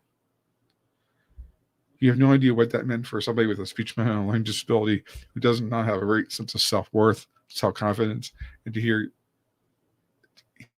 Carol Burnett standing there at the finish line with her hands out saying, "I love you. Way to go." And I remember that moment because it stands out for a child like that. And I wrote a letter. Seminal moment in your life. That was very pivotal and beautiful. I sent her the book. Yeah. And I shared that story with her and what it meant to me. It wasn't because it was Carol Burnett necessarily, but it was that an adult had taken time out. But yes, in essence, it was Carol, because Carol didn't have to do that. Correct. The fact that she wanted to do that and represent that validation of it's okay to be different. It's okay to. And I've had quite a few experiences in my life where you engage people on a personal level. You know them as performers, but then you get to know them as people, and you see, oh, now I know why they're big. There's a humanity about them. Jack Klugman was the same way with me on the Hollywood Squares set. Just took time to speak to this kid with a speech impediment and a patch on his eye. Checked who I was. If he did, he didn't let on. He didn't know if I was Harvey's son or not. Hey, Chris, come over. And during Hollywood Squares breaks, come over and talk. This is Jack Klugman. But it wasn't Jack Klugman, the actor. It was Jack Klugman, the human being. And I shared this story with his son, Adam. And Adam's like, I never heard the story before, Chris. Thank you for sharing it with me. I said, well, I idolized your father for years, and my dad loved Jack. And I'm just like, I just wanted you to appreciate, because as kids, we interpret our parents differently than everyone else interprets our father. We don't know how they're seen by everybody else. So he said, I really appreciate you sharing that with me, Chris. I said, well, I can't tell you what Jack meant to me as a person. And so I think that is what the stories sustain as a person, those memories, because there are times when being his son is, and I'm not whining and complaining, but there are times it is a challenge, and there's a level of ambivalence I feel in trying to balance being his son, not being his son, and still being Christopher. That daily, and still Christopher. And who am I to my son? Who am I to my wife? Who am I to my friends? And sometimes those lines get blurred very easily. And sometimes I have to sit back and go, okay, I need to go off the internet for an hour. I need to go do what I need to do. You got to be Christopher. And needs to be. Yes. To say what's left of my soul. But see, here's the thing about Carol and those people. They gave you just enough of their soul on TV to make them sellable. And I think, and again, I don't sound like I'm being ungrateful. I'm grateful for all the blessings he bestowed upon me.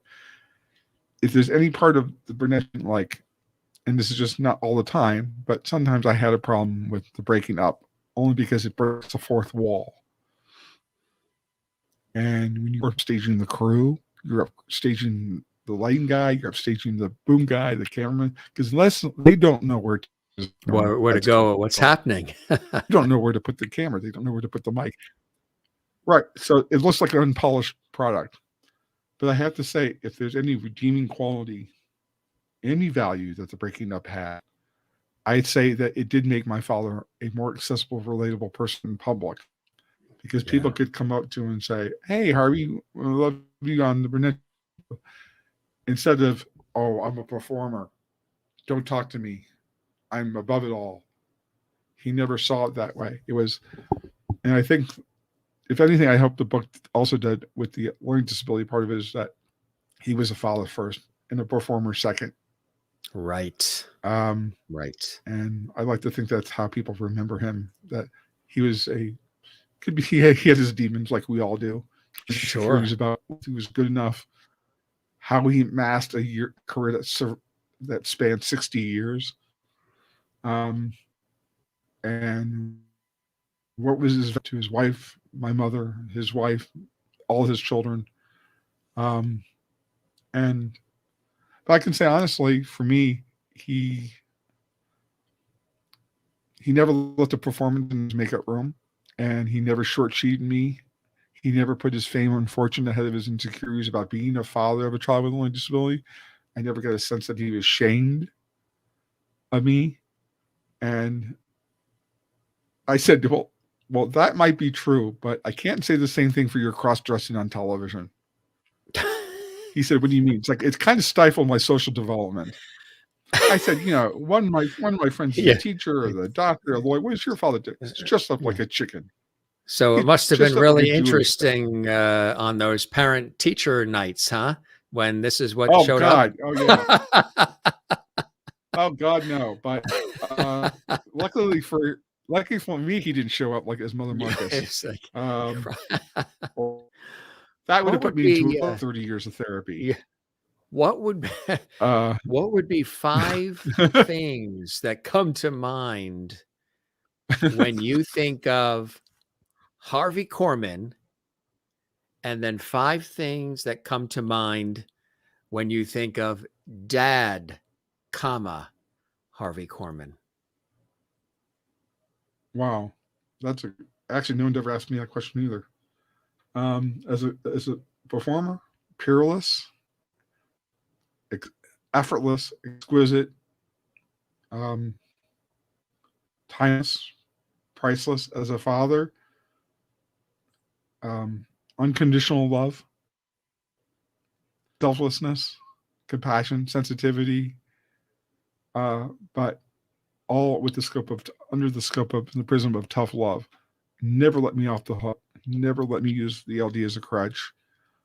Push me as hard as he could push me, as far as he could push me before he'd say, "Okay, I can't set the bar too high for you, because then you won't meet it. I can't set it too low, because then you won't go over it. And you just set it just high enough." So I think the greatest compliment I could pay him is that even if he'd not been my father, he probably would have been my favorite performer. Yeah, I could say that. And if he'd not even been my father, I would have said he would have been someone I would have admired as a person. But it's easy for me to brag about him as a person and as a performer equally. Yeah. Right. But I like to think who he was as a father, for me, matters more than what he did as a performer. But yes, you can't dismiss one without the other, because so much of who he was as a performer was what made me connect with him on a level. Is the times very easily my learning disability and my struggles could have really just awashed me with moments of terror. He could come up and do his imitation of Laurie or Cary Grant or Johnny Mathis and get me out of that. It's okay. And have a moment of where we could just bond, whether it was baseball or it was food. those are the things that sustain me with him. Not the artist that he was. And again, that was a part of who he was, but it's not who he was for me. So. Why did you want to write the book? What was it about your desire and inspiration to write this book and tell his story? Because obviously, you know, the media has their story. The other actors and actresses he's worked with, they have their books. They've done their versions of it. But you are the family member. You are the son. So it comes from a different, more deeper level. What was it that compelled you to say, I want to write this story and I want to tell it through my eyes?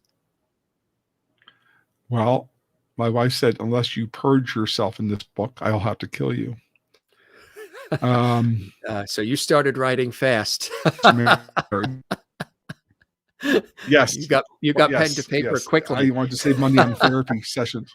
Yes. I wanted to save money on therapy sessions. You worked it out in the book. It was cathartic. Yeah. Quite quickly. She said, you know, instead of telling me all these stories, put it in a book, but humanize it. Give it Harvey the performer, Harvey the father, back and forth, layer it with father, performer, and it should always have that quality of, oh, I didn't know that. It has that quality to it. Because Carol had written her book, Tim has written his book, Vicky wrote her book, and those are all, as you said, those are their interpretations of my father. My interpretation was that he had to be a father first in the book, but layer it with the performer, because those two worlds melded very easily together, because that's who he was. He was those entities, and they do blur at times. He could be as funny off stage as on, but not on in the sense of he always had to be Mr. Yuck Yuck. If he was holding court in his bar area, had a Dodger game on, we're eating corned beef and rye and pickle. My son is there and my wife is there. You didn't talk shop. He didn't want to analyze his his product or his brand or his process. At home, he was Harvey, Scott's grandfather, Trish's father-in-law, Chris's dad. Totally separate worlds. You didn't want to talk about the Emmy Awards. You didn't talk shop because it was something he did, but it wasn't something he was. He didn't define himself by what he did. So I think that was important for me in the book, to measure it as the father he was to me and what he meant to his audience, and for it to be a love letter to his fans, to say, this is the Harvey Korman you might not know about. It might make him more relatable to you. Yes. Because for all the fame he had, it could not preclude him from the struggles he's had, or me for that matter. You can throw all the money in the world at a problem. It's not going to solve the problem. And all the fame in the world is not going to awash all your demons and insecurities. If anything, they probably heighten them. Because it always threw my father through the window, the idea that somebody who was much bigger than him could ever know who he was. That Laurence Olivier, his idol, said, I love you, Harvey. I love what you do. To have his idols talk to him was mind-blowing to him. But he never put much value, like my father-in-law, Trish's father. He served two terms at Vietnam, and he was having dinner one night. We were having lunch with my father-in-law and my dad, and my dad said to Thomas, "You're a hero to me. You served in Vietnam. You saved lives. I can't put that in the same terms of context of what I did has any value compared to a doctor or a scientist or a policeman who saves lives every day. I can't not put intrinsic value on the idea of getting a pie in the face has any value." And I said to him, and even Thomas said to him, you have to remember, when the Burnett was on the air, we were coming out of the Vietnam, we were coming out of Watergate. The Burnett Show was a beacon of light for many people. It had a healing aspect to it. My father didn't really get that until Trish's father said that to him. Then he got it, sort of, that being a performer does have its value. But he didn't never necessarily measured comedy as being a legitimate way of a career choice. So I think when he heard it from the perspective of an everyday person, he got, okay, being a performer has value. Unfortunately, it took him a good portion, most of his life, for him to finally get it, how beloved he was. So. And sometimes it does, right? Sometimes it does. And he would be, I'm sure he already knew it, but he would be beyond, moved and touched to hear the way you speak about him. The thing is, he's with you. He's with us. He hears it. He knows the stories you're telling, the celebration of his life, the fact that he was human. As much as he was, a star, he was also a man, a father, a husband, a friend, a son himself, all these things. And didn't forget any of those things, and touched lives beyond just on stage and on television and film, and obviously touched you deeply. And you're celebrating your dad, you're celebrating your son's grandfather, your wife's father-in-law. I mean, all of these things in such a beautiful way. Because a lot of people, some people may say, oh, did you hear that Christopher Korman wrote a book about his father, or it mentions his father? It must be another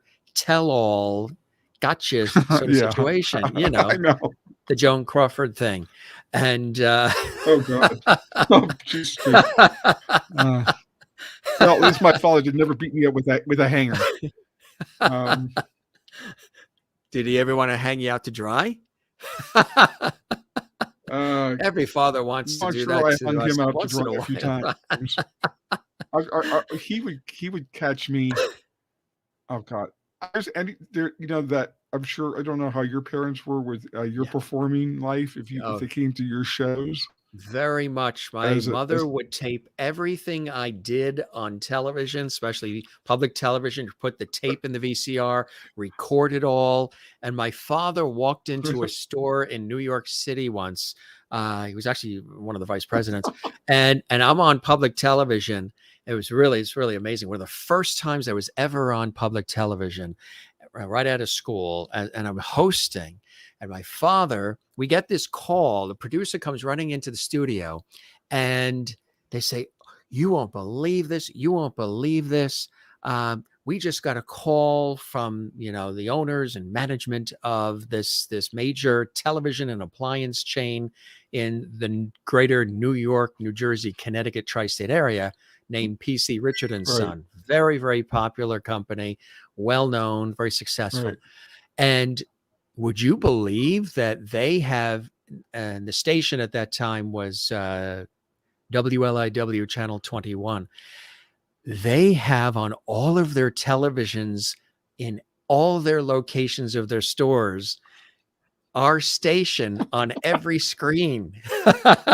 And they're watching us, and they love you, Jim. So I'm at the dinner table, and we're seated, my parents, my sister, all of us. And I'm like, you won't believe what happened today at the studio. It was one of my first times on, and it was a big thing. I had to impress the producers. I'm on camera, and don't forget to smile and all those things. And we got the producer come running in that every location of the PC Richard and Son television appliance chain around the whole New York area had every television set on Channel 21, WLIW PBS. And I said, it's just so uncanny. And my father, who was eating, sort of put his head down and was trying not to look at me. So I said, Dad, did you have anything to do with that? And he goes, well, maybe I made a call. And he was responsible for that too. You know what I mean? So incredibly supportive and very important to have that for me. Very important. I just had a conversation with somebody that I interviewed that's an executive and life coach for a television news show that I do in New York with my co-host Doug Llewellyn, who hosts the People's Court. And she was talking about how she said something very cool, which I resonated with me. She said, she's not after, she doesn't have to have the love of the world, you know, like all the fanfare and all that. She values more being respected, like integrity and being respected for what she does. And your father grabs me as somebody who, as much as he is loved, has been loved, appreciated that, understood it, maybe not as deeply as he could have, but still got that that's part of the package. But to him, maybe being respected for the craft, respected for the time put in, the blood, sweat, and tears, the sacrifices, the working hard, the striving to please, really resonated with him more. Not that the love of the world doesn't. It kicks you into gear. It's exciting. You appreciate it. You love back.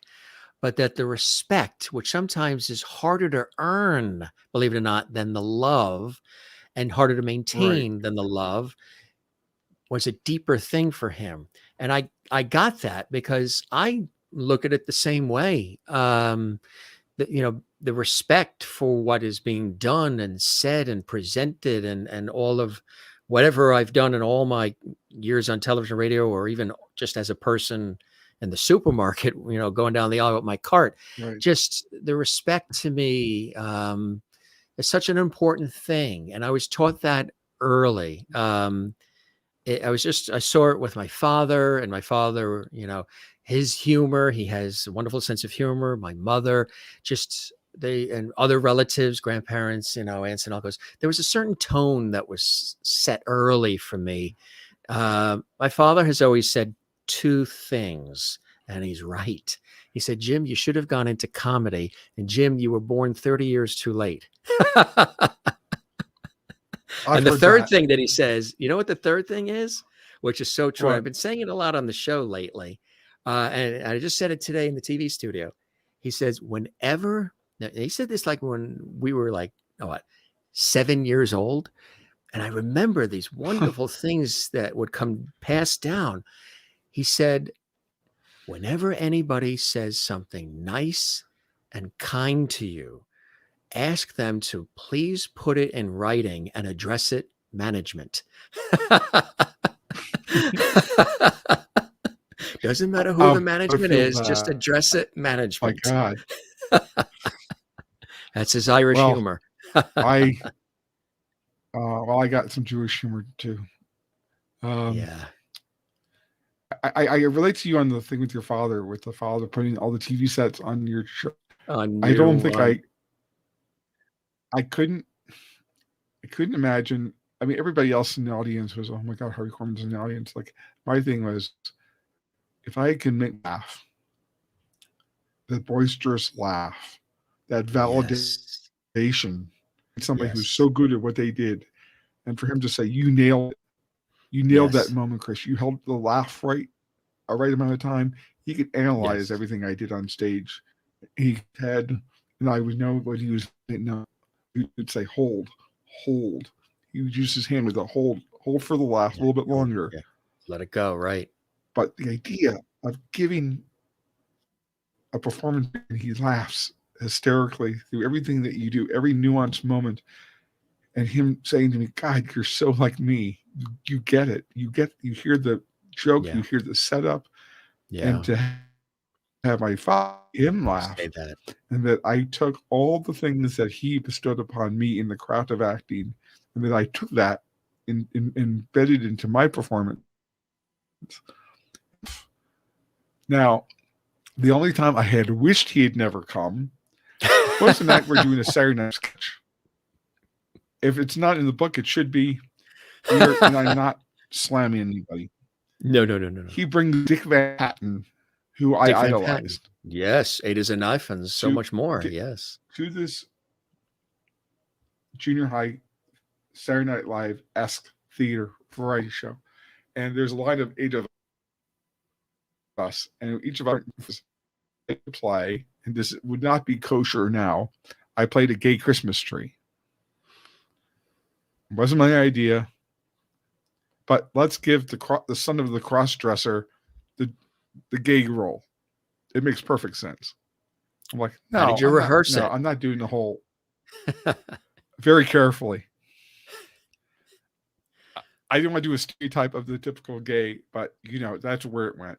And sure, first 3 rows of the stage was, I'm thinking, okay, my dad's not coming tonight. This is the one night I'm glad he's not coming. No, I hear a big, look who's here. I'm like, oh, it's Harvey Korman. Of all the nights he could have stayed home. My father works in with Dick Van Patten, and he sits in the front row, right in front of the part of the stage. The dad on 8 is I was performing in front of. Oh God, yeah. So like that didn't help at all. Okay, I'm already become with guilt that I'm now doing this role, but I'm now doing my father, and they're sitting up looking at me because I'm at their end of the stage. I'm like, oh God, I'm never going to live this down. I'm going to hear about this for the rest of my life. This will be on my casket. On your casket. He looks up at me and he gives me, it's like, great job. And Dick Van Patten smiling. I'm like, wow. What were you thinking? Yeah. Just stay home next. Yeah. So afterwards, Dick Van Patten and my dad were giving me hugs and saying, you play a great gay role. Yeah. I see where you get it from. Okay. I had to hear that all. That is funny. The son of a... Who else is going to play a gay Christmas tree but the son of a cross-dressing Jew from Chicago? Me. Now, why didn't you title that, the title of the book? I'm the son of a... That should have been.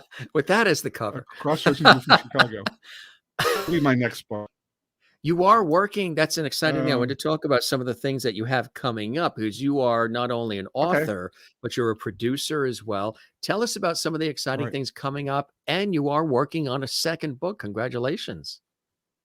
Oh, thank you. I got on the ground floor of this being executive producer movie. 2 friends of mine who actually, ironically, I met Jonathan Martin through Jodie Hamilton, Carol Burnett's daughter. Yes. And Jodie said, did you ever do Jonathan Martin's radio show? Martin. I said, Jodie, I don't know every single one who does this for a living. There's only 4,000 shows out there. Give me a break, would you? I said, I'm sure I'm going to miss me being on their show. She said, no, you got to go do the show. Like, okay. So, did you say it exactly? So I called this like guy that? Jonathan Martin. Give me a break, will you? Yes. Give me a break, really. So I just introduced myself. I'm Chris Korman, Jonathan Martin. Jodie Hamilton told me I should call you. I should do your show, blah, blah, blah. Now we're good friends. No, I'm co-executive producer on this kind of sexy, gay, romp liberation movie about coming to terms with your sexuality, accepting the fact that this is who you are, this is your sexual path in this world, and you should embrace who you are and not try to change yourself for other people. And it's called Euphoric Tendencies. So I'm co-producer on that. But I've been trying to do is create a book, and I'm kind of afraid to tell the title of the book or the idea of the book, but I'll tell you. But I want to really celebrate, because Leonard Moulton wrote a book on comedy teams, but nobody wrote a book on the minutia, the essence of what a straight man does for a comedy team. So I wanted to break down some of the great straight men of comedy, and hopefully that'll be my next book. Hopefully nobody will steal the idea and take my idea and make it their own. But I need to get a co-writer for this, because I don't write naturally in the pop culture world. Right, exactly. So you got to get the co-writer. I need to find Yeah. a co-writer who can write this. And again, like I said, I hope nobody's listening to this and takes the idea and runs with it. But I'm yeah, I want to just break bowled down over how you did a segue between being a gay Christmas tree to talking about being the straight man in comedy. That's quite a segue. That's quite a leap, going from gay to straight. Well, that was a natural progression. That was a natural progression. Yes, I mean, we had to go from gay Christmas tree to talking about straight men in comedy. That's versatility. Right. Versatility. So, right. But I had to be very careful in that phrase in the book, that people don't think I'm talking about straight men and not straight men as in comedy teams. Right. Because people are going to think I'm doing a book about gay people. So I was going to call it Anatomy of a Straight Man, or just a great straight man of comedy. Yeah, you could take that any way you want to. I was going to say there's a lot of. It doesn't. It doesn't. The Anatomy of a Straight Man. Is it a picture book? That's not a good way to. Is that a picture book? Oh God, I hope not. It's gonna be a picture book. The Anatomy of a Straight Man. Above the waist. Everything above the waist. You're gonna have to pay large to get participants for the pictures. Oh yeah, well, okay. Don't even think union. That's gonna cost you an arm and a leg. Among other things. Not just arm and a leg. We're not going to go there. But this is fun.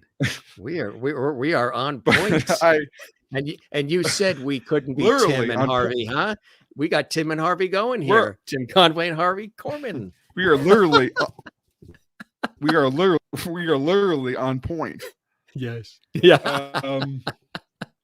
But yeah, you gotta laugh in life, right? You learned early that you gotta laugh. I did too. You really do, because life, as we've seen, pandemics, war, crises, you have to have levity. You have to. I love making people laugh, and I'm, like you and like your father and like my father. I'm always observing life, and I'm always coming up. I can't even control it. Sometimes it's effortless. I could be on a train, in a cab, I can be in a studio, I can be anywhere. And something I observe happens, and there's an immediate funny, boom, and say it, and I'll connect it, and it'll be something funny and dry. Usually it's dry, wit type stuff, which I love. And you have that as well. It's funny. I'm looking at the main camera, but I got to look at the phone because I'm doing this in stereo. It's like, I had to think quick. I said, how do we do this? Maybe the internet went out on the other system, so we got to use the phone. It's, this has actually happened to guests, where the guests have had to revert to their phones. It's never happened to me, the host, until now. Well, but I'm glad it happened. My phone has. I'm glad it happened with you on the show, because you get it.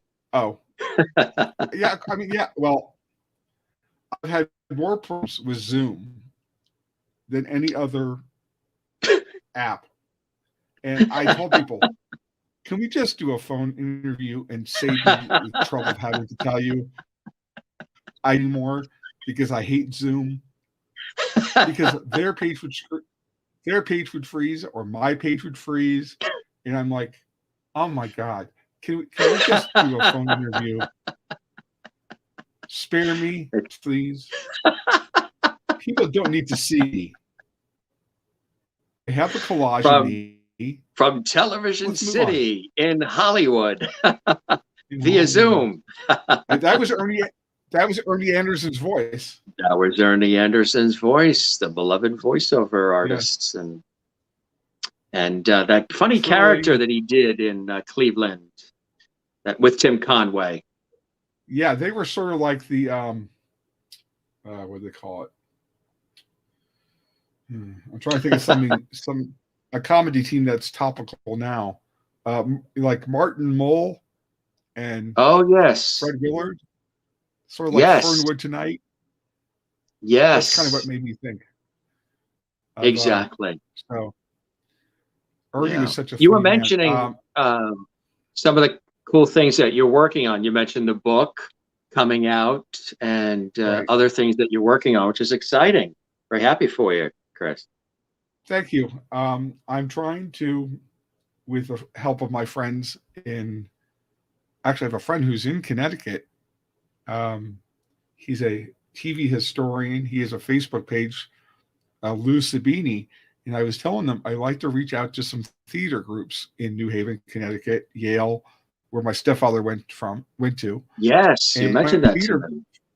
Find some theater programs, with COVID, doing in-person stuff. So if I could do some online virtual workshops, speeches, I'd like to do that if I could, and, in short groups, like groups of 5, whatever.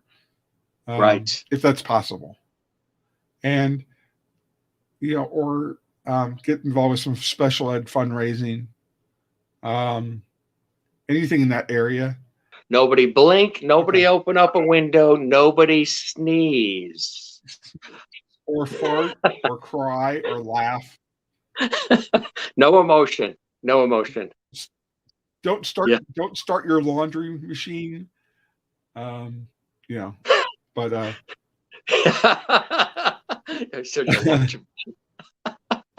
well, let me tell you, before I connected with you, I thought, what is that awful sound? And I realized my dryer was on. I thought, Jim doesn't really need to hear my dryer. I had to turn off my dryer. So the dryer was on? The dryer was on. And the mic is so strong. No. I think it could pick up things that are going out around the apartment very easily. So now I have to tell our audience, there isn't a show known to man or womankind that would ever give you such an exclusive as the opportunity to hear Harvey Korman's son's dryer. Only here. Yes. Only here. But there's no women's clothing in there. I'm not into that. I can't fill a dress like my father. Does the Maytag man stop by every once in a while? No, he just drops off the screen and leaves. He wants no part of me. It's funny, actually. It's funny that you brought up the Mother Marcus thing a while ago. Yes. I said to Bob Mackey at the Hall of Fame induction, I said, look, I said to my father, if you're going to scar your family television in my formative years of my childhood, at least do it in a Bob Mackey original. And Bob said, that's great, because only Bob Mackey could make Mitzi Gaynor, Cher look great. But when you can make Harvey Korman look better in a dress than Cher and Mitzi Gaynor, you got some really freaking great talent there. Yeah. And Bob said, I have a lot to work with your father. I said, his legs were tan, so that always helped. And he had great legs. Yeah. I'm like, Bob, I don't need to know this. I was just joking. Yeah. But he said in his Hall of Fame induction, you can make Cher look glamorous, you can make Mitzi Gaynor look glamorous, but if you can make Harvey Korman look glamorous, you really deserve an Emmy Award. Yeah. Yeah. I said, that's right. That's true. But yes. To be fair, my father had no idea the whole week, neither did Carol, what they were going to do with the Wet with the Wind sketch, the Gone with the Wind. Oh, down the staircase. With the drapery. Oh, that's classic. Yeah, that's all Bob Mackey. But yes, it is. All week, my father could not get into the head of doing Rat's Butler, because it would be very easy to do a caricature of Clark Gable playing Rhett Butler.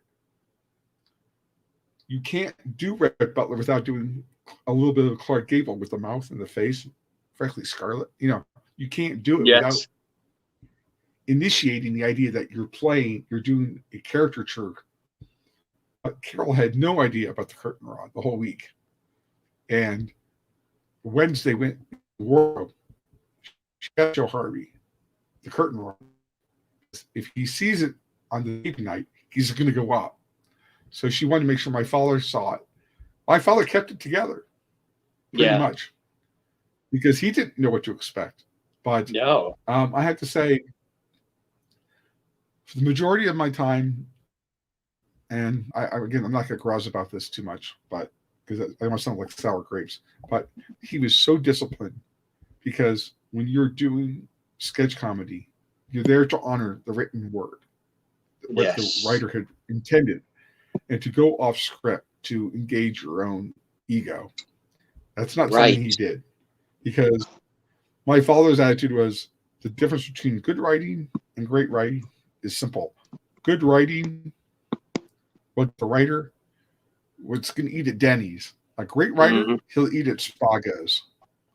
Yes. Meaning a performer can elevate the written word because he can play the subtext of the scene in a way that he heard it, in a way the writer did not maybe intend to write it that way. And a performer can elevate the whole show or the scene because of his experience, because of his craft. So a lot of the writers I've asked said, write for your father was a treasure, because we could give your father anything and he would elevate it, because he attached the idea as, I'm an actor doing comedy, not a comedian. I know I've said that 7,000 times already, but it's that's how true. we approach acting. So, as much as I loved him in the Burnett Show, and I loved everything he did with Carol, I thought some of the scenes in High Anxiety with the werewolf, some of my dad's favorite moments, I have to say, without a doubt, were with Mel. Personally, on a personal level, I just love Mel personally as a person. But do you get to talk to him at all? You get to. I do periodically. And his son periodically too. Will. Max is an author of I think sci-fi books. Yes. Max Brooks, and I think he has dyslexia. Yeah. And I have not seen Max. God, it's been a long time. But I talked to Howard Murray, Jan Murray's son. Pat Harrington's daughter, Peggy. Pat Harrington, And I periodically talk to Karen Knotts, Don Knotts' daughter. Oh, yes. And she just wrote a book, and we've been trying to contact her to have her come on the show. She has this new book. Let me work on that for you. I appreciate that. Let me work on Karen for you. I know Karen. She had it for a while, called Tied Up in Knots. Yes. It's a one-woman show. So let me call Karen for you. Appreciate that. Because I have not spoken to her in a while, and I have the most endearing feelings towards Don. I met him once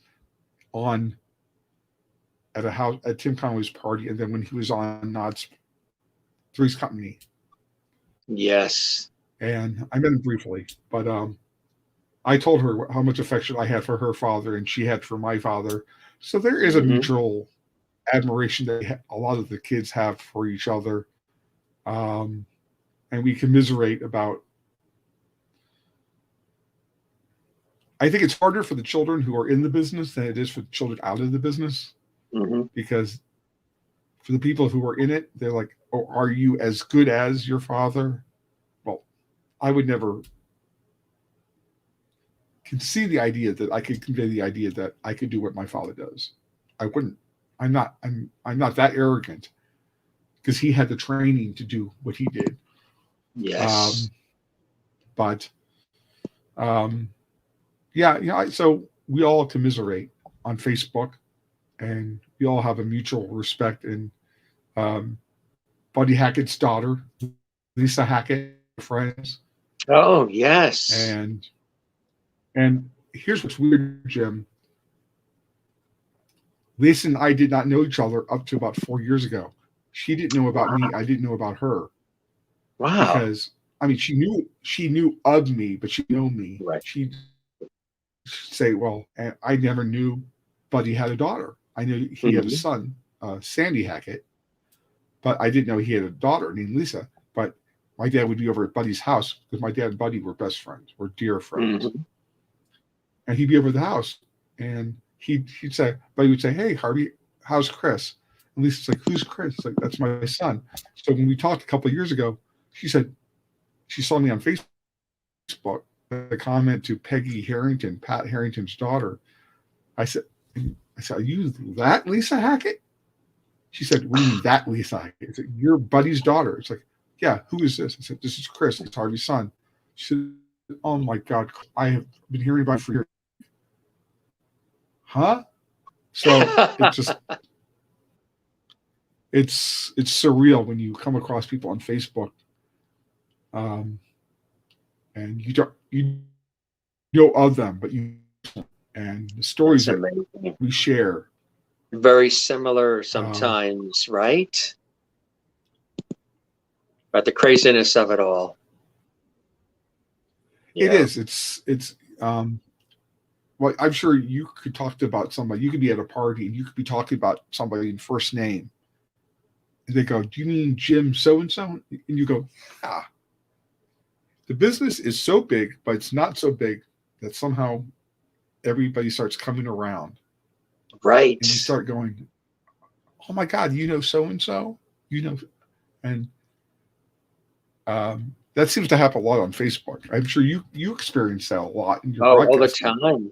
Absolutely. You end up having so many mutual friends and people that you've worked with, or they're the cousin of this one or that one. It's just absolutely amazing, isn't it?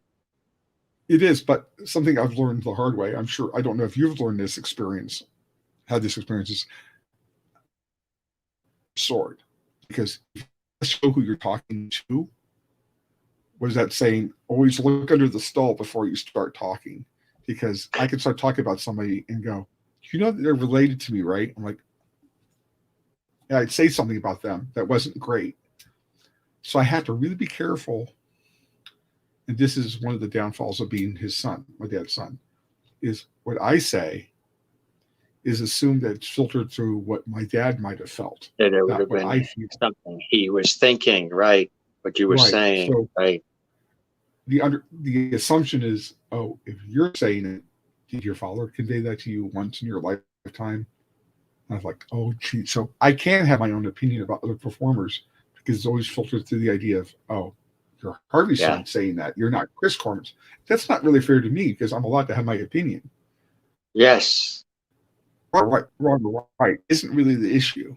The issue is that the assumption is my credibility is because of who my father is. Yes. And so it's a curse and it's a blessing in that context. So, I mean, but you seem to work with it. You seem to be able to, with all of the different idiosyncrasies that come with it, you seem to be able to master it. You have a wonderful, home and wife and son, and been able to carve out your own niche, which is beautiful, and still celebrate and honor your iconic father in a beautiful way. I try to. I do. I try to. We're going on 20 years in August. Yeah. And our son is 19 years old. Yeah. And if he does, I'm not pushing him to the business, but I'll tell you right now, even at 19 years old, he has an acute sense of hearing dialects in his head. He's already speaking like 4 different languages. I'm still trying to master English. Sure, try to do. He's picking up, and I told him this, not to put any pressure on him, but we'll be talking, and he picks up on a cadence, inflection. Yes. That you can't teach. You hear from a 50-year-old vaudevillian comedian. Yes. And he was around my father enough. Maybe he picked up on that. But he has this uncanny ability to hold for a laugh at 19. It's like, I raised a Borscht Belt comedian by accident. Right. Because it's like he gets it. Yeah. And it's surreal sometimes because he wasn't around my dad a lot, but he was around him enough to maybe pick up on something like that. So was that saying nature versus nurture? You know, I was around my father a lot. So by nature, being around him, I can't help but affect certain aspects of him. Scott just naturally has it. And it's kind of eerie time. What did he say about your dad, his grandfather? We talk about it enough for him to understand the scope of who he is. He understands why I wrote the book. He is in the book, but I respect him enough to say, let Scott not be the son or of the grandfather of. I let Scott be who he needs to be. That's a beautiful thing. But to him, he loves Grandpa, loved Grandpa on the terms or on the merits of that's who he was, not what he did, who he was. He could have been the greatest comedian in the world, but if he was a lousy father or a lousy father-in-law, it wouldn't have mattered to him. Right. Scott measured my father by who he was as a person to Scott and to my wife. And that's the only thing that mattered to Scott. So he's not enamored with the business. He is.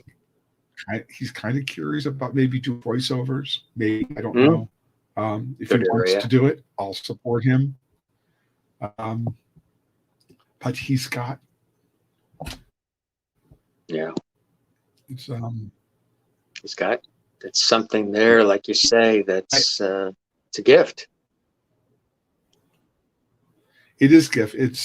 But it also could be a blessing and can be a curse because my dad used to say, if you do what you love, you never have to work a day in your life. However, yes, if what you're doing becomes a burden that you always have to feel like you have to be on, yes, always in the mode of performing, you go, do I really want to be doing this? Isn't there some kind of other vocation in my life that's more fulfilling, that measures, balances personal life, professional life?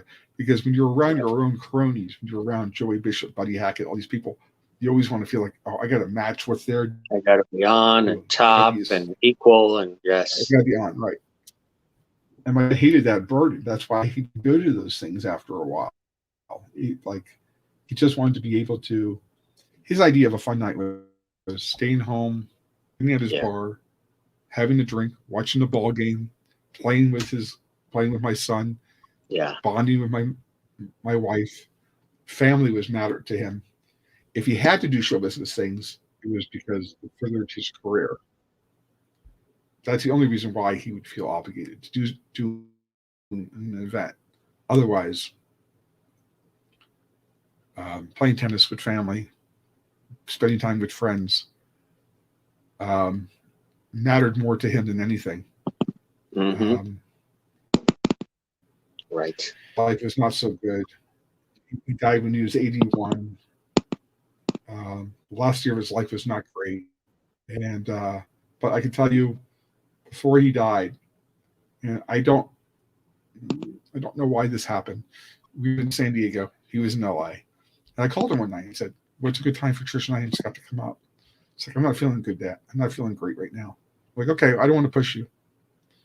And I don't know what made me ask him. I said, well, how do you think we're doing? Are we okay? I mean, father and son. He said, well, why do you ask that? I said, well, I've never really thought about this, to ask you how you see me, with all my struggles, my LD. And he said, you're an incredible father. You're an incredible son. I am proud of you. And it seems like, like with your father, I'm sure there's a level of validation you want from your parents. above all else. Why wouldn't you? But with my father and I, it was a different kind of relationship.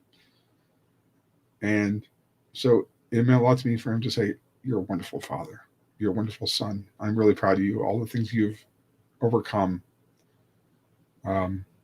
You should be proud of yourself. And it goes back to that saying he had was, if you had failed by not trying your best to evolve and grow into the person you became, how much was you had towards yourself had you not tried to become who you became? And I thought about it. It's right. You only fail in life is when you don't try. And that's something that I keep with me. That's a life credo. Yes. That I keep with me. Yeah. That's incredible.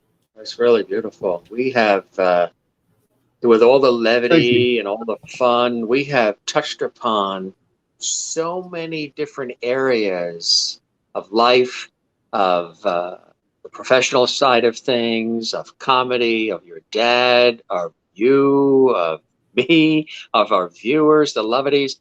It's been extraordinary and so many different levels, and has been very deep, fun, real, authentic, very inspiring. This has been a very beautiful conversation on the show, Chris, and somebody that was watching along with us that wanted to also concur. Mr. George Burns is in the house. Oh, that's a great light. There he is. Oh my God, that's incredible. Yeah, exactly. Oh my God. Remember, he did play God. That was a perfect line, Chris. Oh, thank you. There he is. Oh, I totally forgot. That's right. Good setup. That was a really good setup. I tell you. Which is funny. The movie he was in, 18 Again, when Charles Schlatter turns into an older. My stepfather plays the track coach in that movie. Oh my God, really? Like I said, George, it's a small world getting smaller and smaller. It is. As small as George's. He's got his cigar. He's all dapper. He usually makes an appearance on the show, and he said, he's talking to your dad right now. They're having some laughs up in heaven. And he said he's reporting back to him, telling him you knocked it out of the park on the Jim Masters show live tonight. I hope I did. Oh, you sure did. Yeah, so beyond. It's funny that people. Oh, well, I appreciate that, Jim. Well, you gave me some really great questions that I would never have asked somebody else had I been in their situation, because you don't know. Sometimes you ask the right questions. You want to be interesting. Right. You want to ask questions that are revealing. You don't get too personal or salacious. Exactly. But you've only asked me great questions that have been great. But it's if you look in the book, there's a picture of my father and my father George, who most people don't know he played Vincent Bugliosi in Helter Skelter. That's right. DiCenzo. And he's the one that hits Michael J. Fox with the car in Back to the Future 1. That's right. And George, my dad, did a horse racing movie, and George was the mobster in the movie, and with Jack Weston and Ted Wass, who was in Oh God, You Devil with George Burns. So it's all connecting. It's all connected. And George, I can also say, Jim, I was blessed to have. It's one not to say I had one great father. To say I had two exceptional father figures in my life, who generally loved each other. We shared Christmases together. My dad would come over to my mom's house and my dad's George's house in Santa Monica. We'd have Christmases, and I'd go Christmas with Dad. George and my dad never accepted each other's boundaries. The figures in my life, they were aware, working in cohesion together to be two exceptional, giving, loving men in my life. And I probably would not be. I was certainly not the man I am without them. Yeah. Beautiful words. And they're in the same business, so it was interesting. When the casting director said, Harvey, who do you want to play the mobster? He'd say, hey, how about my wife's new husband? The casting director said, you want to cast your ex-wife's husband? He said, I love George. They got along great. Yeah. And no, you're from New York. But so it's funny that you said New Haven, that George went to Yale and he started on as associate producer New on Haven, Dark Shadows. Yes. Right, with another New Haven alumni, Yale, Dan Curtis. Oh, yes. So, sure. And George's father was a circuit court judge in New Haven, Connecticut, and he presided over a case concerning Jackie Robinson once. It's incredible. So, yeah, it is. But so I have some connections. All these degrees of separation. Yeah, I could. If I did a book on 6 degrees of separation on people that I'm directly or indirectly connected, it would be a very long book. It would be incredible. It would be, but it would also be almost to the point of, am I doing this for my own amusement, or do people really going to care who I know? So they care. They care. They certainly cared tonight on our show. Well, I'm glad, but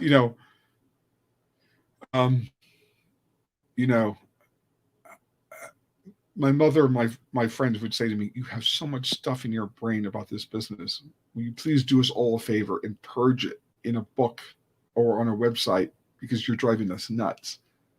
Because it's like my interest in baseball. My dad and I could sit there and talk about baseball for an hour, and everybody around us be like, can we talk about something different? So, I mean, yeah, that's another thing my father and I had. We had a great love for baseball, and he took me to ball games early, and really taught me the game of baseball, and bonding and eating peanuts at the ball game, and him explaining an eight inning switch, the lefty and righty, and all the nuances of the game, and those 3 hours, 2.5 hours at a ball game. Yeah. Special for me, because he wasn't Harvey Korman, the celebrity. Yeah, there are people recognize him. Hey, Harvey, what's up? Hi. But when it was just me and him, like there, it was just 2 people being together who love baseball. And I have to tell you, when the Dodgers won in '88, I was in college. And Gibson had just hit the home run versus Oakland A's, and I was in college. And I called him from the dorm, and the operator said, "Would you take a collect call from Colorado?" And I'm thinking, if my dad passes on this, I'm going to kill him. So he says, "Yes, I'll accept a conversation from collect call from Colorado." First thing he says to me, "Make this short. I'm not paying the bill on this phone call. Say what you need to say so I can get back to drinking." Because we both could not handle the fact that Gibson had just hit a home run. I was in Colorado, and I was in this bar area that had this keg sitting there, and I was downing beer, and he's downing martinis, because we still couldn't believe that the Dodgers were going to beat the Oakland A's in this game. And it was such a bonding experience, and we were laughing and we were crying, and now I'm doing this in the middle of a lobby of a dorm, and the custodial guy is walking by me, and he's seeing me acting out, and he's saying, "Young man, are you okay?" Everything I'm okay? on the phone with my father. And the guy's looking at me like, "Calm down. It's just a ball game." It's like, right? Are you kidding? It's a ball game. Have you been watching this? Yeah. He's like, he took his pail and said, "Bye. I'm not." Kind of the way Carol Burnett would end the show. Took the pail. Yeah, the pail, yeah. And said, But I'm just glad the guy didn't hit me with it. Now, somebody asked me today, they said they saw the last Burnett show, and they noticed my father came in at the end of the Burnett show, and he kissed Carol on the cheek and walked out. Yeah. But because he was not on the last Burnett show. He left a year before. Right. So someone asked me, he said, why would your father come back for a 5-minute appearance? You don't have a bond for those 10 years and just blow it off. Whatever animosity, whatever subtextual stuff that was going underneath, because my dad didn't want to leave. He felt 10 years. He wanted to do something different. He came back for that, just that moment. And I think you could tell Carol's face. She was overjoyed to have my father back. Yeah. And so the whole show, I said, I felt comfortable because he wasn't on the show anymore. And for him to come back and act like he was still on the show would have been unfair to Vicky and Tim. Yeah, right. But it didn't feel the same. It didn't. There's something empty about him not being on the show the last year. I stopped watching it when he went off the air. Yeah. I felt bad for Dick Van Dyke, who replaced my father for 4 months. Yeah, I heard about that. And after that, and I said to Dick Van Dyke at his memorial, and Dick said, it feels kind of weird me being here because I replaced your father in the Burnett show. I said to Dick, you're not here under in that context. You were a friend, you were an associate. And he said, well, I don't think anyone here cares that you replaced my father on the Burnett show, Dick. I think they're glad that you're just here, and I'm honored to have you. I introduced Dick to my son. And I said, I'm just glad you're here. And he said, because I had no business trying to replace your father. Your father is not replaceable. Right. And that's quite a statement coming from Dick Van Dyke. Class act. But he said, it's true. It's like what is true. When Dick is wearing a dress, it's just Dick Van Dyke in a dress. When my father is wearing a dress, it's hard for me to works.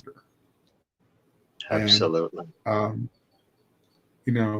even Carl said to me once, I always considered him, my father, and Art Carney the 3 best straight men or sketch comedians in the business. And Carl said, your father was probably a better dialectician than I was, and he had more range than I did. I said, but your work with with Mel Brooks is 2,000-year-old man. I mean, my father studied that. Yeah. To be fair, Jim, when Mel called my father in for Blazing Saddles, he says, there's no way I'm going to have the chemistry that Mel and Carl had, that I'm going to have with Mel, because they never worked together. So there was this idea, this is going to work. Because everybody's measured against Mel and Carl. You can't perfect anything greater than that. So when he did Blazing Saddles, he's like, I hope this works. But he loved working with Madeline Kahn, who died way before her time, died too early. Cloris, Ron Carey, Howard Morris, Bernadette Peters. I mean, anybody that Mel had in his movies were the top of their game. And Mel was smart to surround himself with better people that made Mel better. Yes. And a lot of people don't want to do that. They don't want to share the spotlight with them. Skelton and Danny Kaye hated, bristled at anybody else getting bigger laughs than them. That's how insecure they were. But Carol, Mary Tyler Moore, Johnny Carson, they were better because everybody else around them were better. Carson's funnier if Doc is funnier or Ed's funnier. It elevates the show. It elevates. It's all right. It's exactly. But and that's how smart Mary Tyler Moore was. She had Ed Asner, she had Betty, she had Gab McLeod. She surrounded herself with great talent And that just made Mary better. Absolutely right. Wasn't there a story involving your father and the Love Boat? Was he going to be really Captain Stubing? Yes. Yes. Oh, God, before really Kevin McCloud.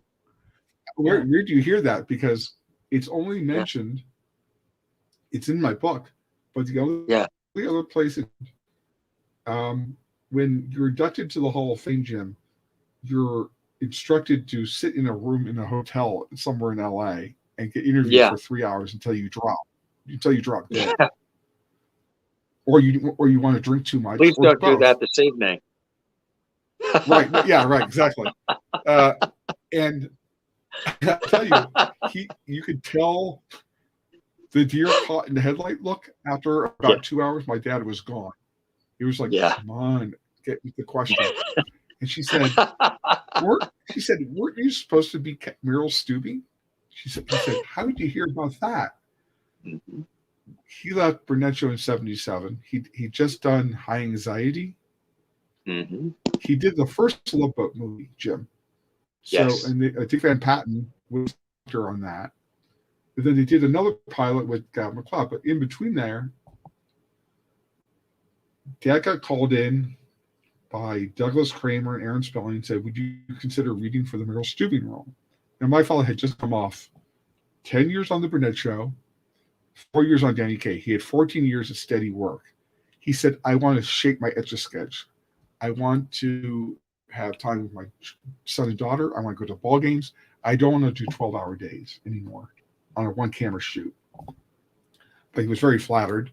And then he said, "Well, I could play Meryl Stubing. I have a great butt for those shorts. I have great legs. I would have fit in those shorts great." But he just didn't want to dance with Ethel Merman on the Lido deck doing the cha-cha for 8 hours. That's not my idea of a productive day. And which is ironic because his best friend, Bernie Coppell, who played Bricker, my dad and Bernie were very dear friends. My dad just didn't want to spend 12-hour days doing one camera. And which is funny because he ended up doing 8 Love Boats or something like that.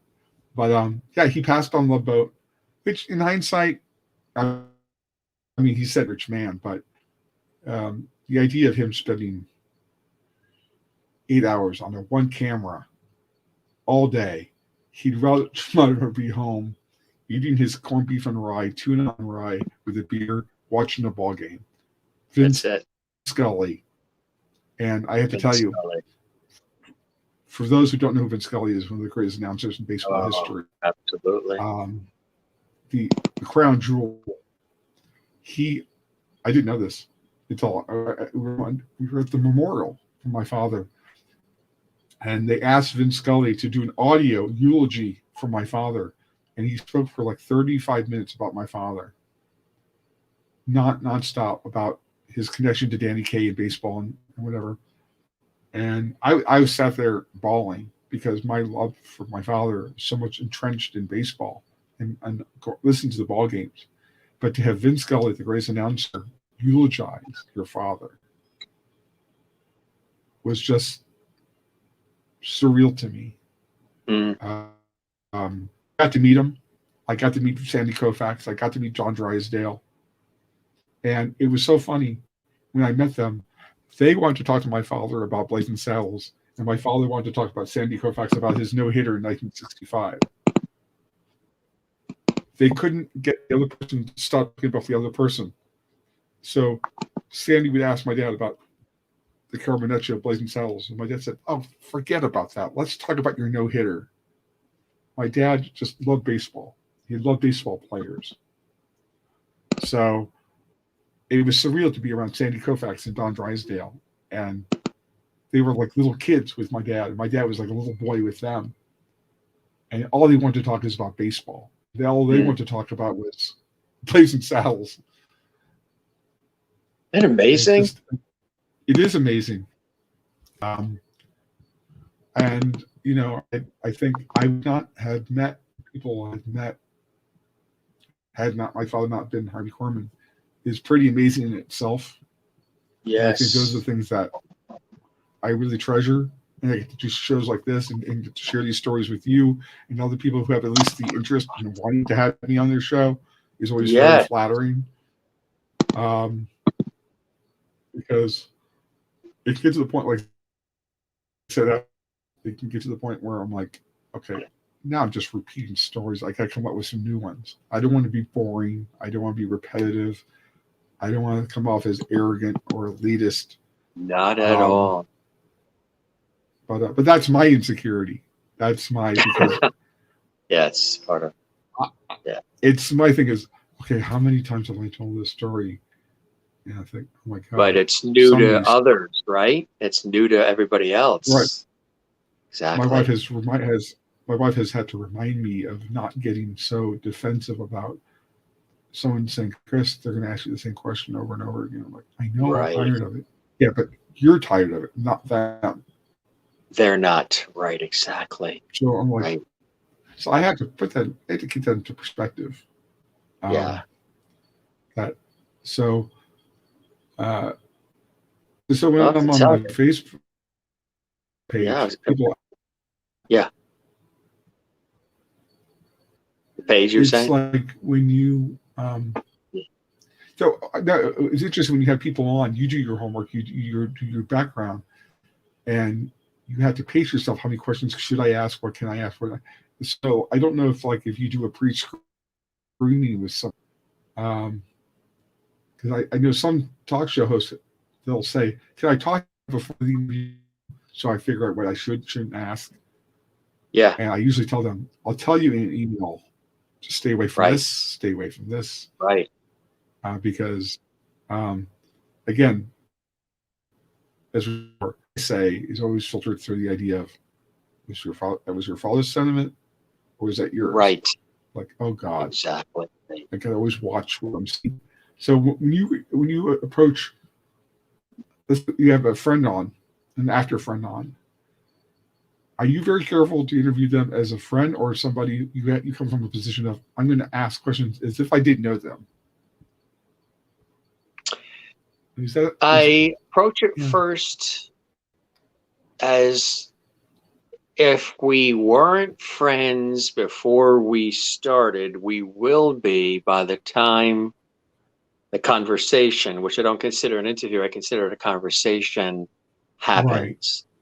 Right. And I'm a deep listener and I tend to feel things. So I sort of roll with what I'm hearing, and I'm always looking for ways to find connective tissue, maybe have even interject some of my own experiences, connect them to what the person is actually saying, and sort of deliver it in that warm conversational manner, which is my manner anyway.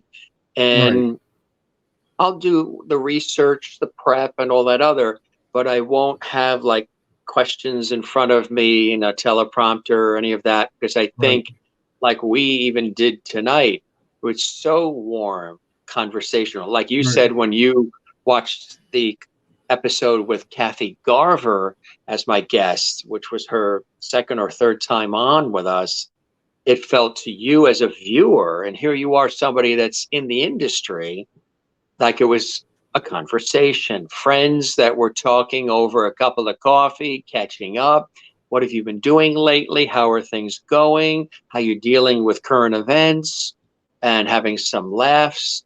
That's kind of the way, and that's an old school way of doing the talk shows and the Merv Griffins, Mike Douglas, Cavett, Carson Regis approach, where there's personality, there's warmth, and then maybe we update it with a modern vibe or a modern twist of today. That's kind of how I pretty much come at it. Yeah, I don't say, okay, well, I don't do gotcha stuff. I don't do, let's find a way to expose them, or embarrass them, trip them up, prove it, or any of that.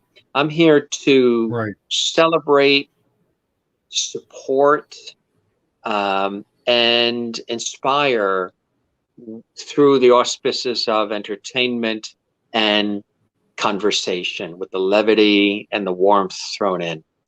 long-winded answer, but that's my answer, and I'm sticking to it. Well, see, now when you say that, if I had not realized you'd already had Kathy Garver on, I would have assumed that was the first time you had her on. That's how comfortable you were with her. Yeah. Because I didn't know you had her on before. Yeah. Sure. Because the third time it could the third time at that point it could get stale because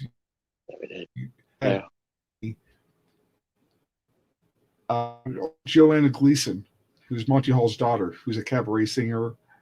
Oh yeah, who's a friend of mine, and I knew her because she was on Hello Dolly with McLean Stevenson, who was absolutely a friend of my father's. So I had a connection to Joanne in that terms. But my book has just coming out. This is 2020, and I just said, "Hi, I'm Chris Korman. Your father, Monty Hall, was a friend of my father's, and your father went to my dad's golf tournament." And I just briefly said, "Hi, I'm Harvey's son." And I didn't want to impose on Joanne because I don't know her well enough to do so. And I knew she was doing cabaret at Feinstein's at 54. Oh, yeah. Feinstein's 54 below. Yes. Right. And there's some other cabaret places in New York and probably New Haven. And I didn't know where she was in her touring. And I said to her, look, I got a book coming out. I got all these media connections. I would never impose or assume that, Miss Gleason, you would need my help to elevate your brand. You're an icon. But I would do this out of affection that I had for your father, and I have affection for you as a performer. I said, if I could tap into some of my radio connections on your behalf. And I'm thinking, oh gosh, she must think I'm the most arrogant person to assume she needs my help. She wrote back and said, oh, you're so dear, Chris. You're so wonderful. Next time I got something, I'll let you know. So I emailed her a couple of days ago because I was going to ask her about if she had something that she could promote on your show. And she said, I'm going to tell you this in confidence, Chris. I got something really big coming. And when I do, I'll be the first one to tell you about it so you can help me promote it. That's exciting. Joanna Gleason is asking me to help her. I'm like, she didn't need to. She didn't have to. She has no obligation to. I said, but whatever I can do to help you, because I have admired your work for years. I mean, I said who your father was, and I don't really think I'm just helping you because I like you. And Monty Hall was a very dear person to me personally. Oh, sure. And I just said, just whatever I could do for you, Joanne, I'm happy to do so because I have so admired your work on Broadway. And she said, Chris, you're just one of the sweetest, kindest people to offer that up to me. I said, well, I'm just glad you think that I have any value to you because I could just be another person to you, Joanne. And I am probably another person to her. She goes, no, you're not, Chris. You're very dear to me. And that just wigged me out for a half an hour after she said it. And isn't that incredible? She said, yeah, it is because if you're detached from somebody like Bernadette Peters or Frankie Avalon, who I know. Oh, yes. Hi, Frankie. Hi, Bernadette. Hi, it's Chris Korman, blah, blah, blah. And most of the time, their managers would be like, who the hell is this? It's like, it's Harvey's son. Let me talk to him. But I never want to feel like I'm imposing on them. So I come from a position of, hey, can I help you? Out of my affection for them as people or as performers.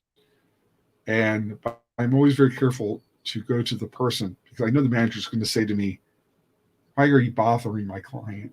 Because most of the time, as you know this,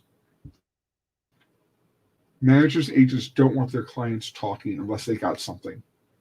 That's right. Unless they got a movie or a book or something. Unless there's a movie or a new book or CD or whatever it may be. Right.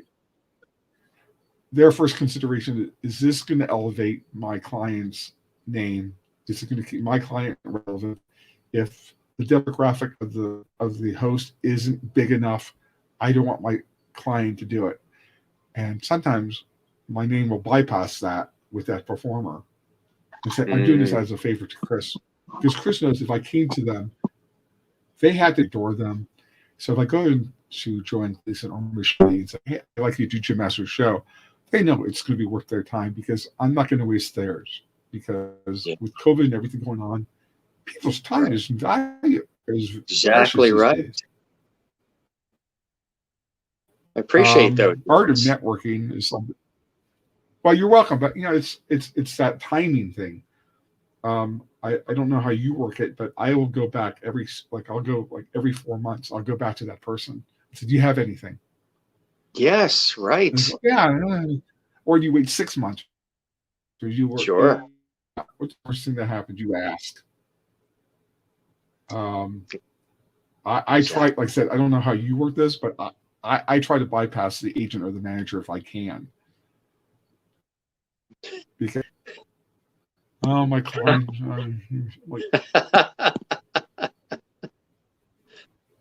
what if the agent or the manager is the husband or the wife? Oh, that's worse. That's worse. I tried to get Shirley Jones for something, and Marty Ingalls got on the thing, the link. He said, "What are you doing, bothering?" I said, "What are you doing bothering my wife?" I'm like, "Bothering? How am I bothering your wife?" I've asked her a question. I've known Shirley Jones since I was a child. I did runways with her son Patrick for these fashion shows in LA. Right. How can I bother? I saw Shirley was at my dad's memorial. Yes. And I was trying to put together icons, Hal Linden, Nancy Costello, and I had this idea. And that was my idea. Yeah. And Marty was like, "Unless there's a lot of money involved, don't bother my wife." Wow. I'm like, "Marty, go drink or do something. Just leave me alone." And the sad thing is, he had worked with my father on Dickens' He's Fenster. He knew my father. So it wasn't like I was a complete novice to this guy. And I had a history with Shirley, and Shirley and I had mutual friends.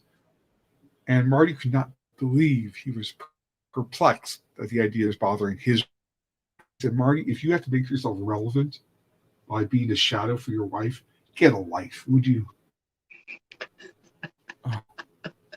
So, never ever had to experience an alcoholic jerk husband or wife of a husband or a wife that is an entertainer.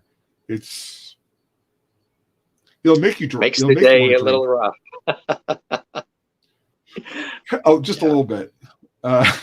Well, definitely. You've watched the show as a viewer, now a Jim Master Show Lovety. The Lovety's already deemed you a Lovety, so you're a Lovety through and through forever, and we'll always have the porch light on for you. And now you've experienced it as a special guest on the show as well. So feel free to spread the word to others who you think would like to hop on and enjoy being a guest here on our show. Love that. I filter out my icon list of people that I know have something going, or at least I catch up on them because it's March. So I'll go to Joanne, I'll go to Michelle Lee, I'll go to the icons that I know that have something going, if it's an event or a cause. And I'll say, "Hey, I have a great show that you should do to promote your brand or elevate something that you're involved with. It's worth your time." And I'll send them a link to your show so they can see your format.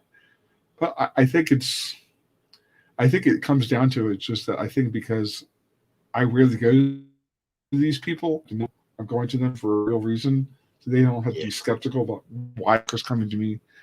So most of the time it's like, "Oh my God, I haven't seen you in 30 years. I'm like, yes. "Oh, don't remind me how old I am, okay?" Right. Or they're like, "Don't remind us how old we are." Sure. But that's funny. So I will go back to my special iconic friends like Joanna Gleason and people and say, "Hey, what do you got going?" And some actor friends that I have might have something going in LA or something, or on Broadway, or a singer or an artist who could use a bump up. And I'll say, "I got a great show for you. Yeah. You should do it." Sometimes we just even celebrate the body of their incredible work and what they've done. celebrate them in certain ways, which is kind of nice. We did that with Marianne Ross when she came on, celebrating her iconic career. Yeah, phenomenal. She did it. Yeah. She did a Burke's Law with my dad, and Gene Barry, who is somebody who is very dear to me. I love Gene Barry, and I mentioned to Sherry J. Wilson, who was also on that episode. She played April Ewing on Dallas. And I said, yes. Can you just do a law? Marianne Ross, my father, Gene Barry, Jed Allen, and Sherry's like, oh my God, yes, I just did it. And it's like, it's Sherry just like to be around Marianne and your father and Gene Barry. I mean, we laughed all day. I barely got anything done. The director would be like, come on, guys, let's do the material.